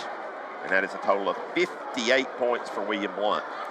Hardin Valley was led by Will Fellers with 13 points. Sheets added 11. Bryson Fry also with 11. Brophy ended up with 10. And then they had 6 each from Ratliff, Curry, and Joseph. Joseph and Sheets fouled out late for those in that one, and that's a total of 63. Once again, your final score is 63 to 58. So, Robbie? Yeah, the standings now get even more bottlenecked. Yeah, so let's the teams that won last week or last games lost this time. So you've got Maryville. We'll just go by the number in the loss columns because really that's all that matters. But yeah. Maryville and West have 1 loss each. Everybody else has 2 losses each. So everybody still kind of controls their own destiny now. Because there's so many games left, Robbie. Yeah. William Blount's got, what, 6? 6 left. District games. William Blount and Maryville have 6 left. All the other teams, the Mountain Austin teams, have 7 left. And they'll, have to play each other. There's a lot of teams that haven't played. William Blount's at Bearden for the first time. First game against Bearden will be at the Doghouse on Friday night. Here's your Monday night. Yeah, here's your updated schedule if you want to follow the Govs next week. Monday at Bearden, Tuesday at West, Friday at Maryville. We'll have that game. We'll have that game, and then Saturday at Farragut. So next week you got 4 games all on the road, and now you're sitting there with 2 losses in the loss column. So next week you're going to find out who you are. By next Friday night, Robbie, when we come on the air, things will start to take shape because I know those other teams have got games too about every night. Everybody's had to play every night just get these games in. So it won't be over, but it'll start to take shape, and we'll see where we're at that point. So tough loss for the Governors and Lady Governors tonight. Yep, congratulations to Hardin Valley for the sweep tonight. The Govs will be back in action here on the Gov Nation Network next Friday night as they'll take on the Maryville Rebels. We thank y'all for our sponsors, and thank you for watching tonight. So long and God bless.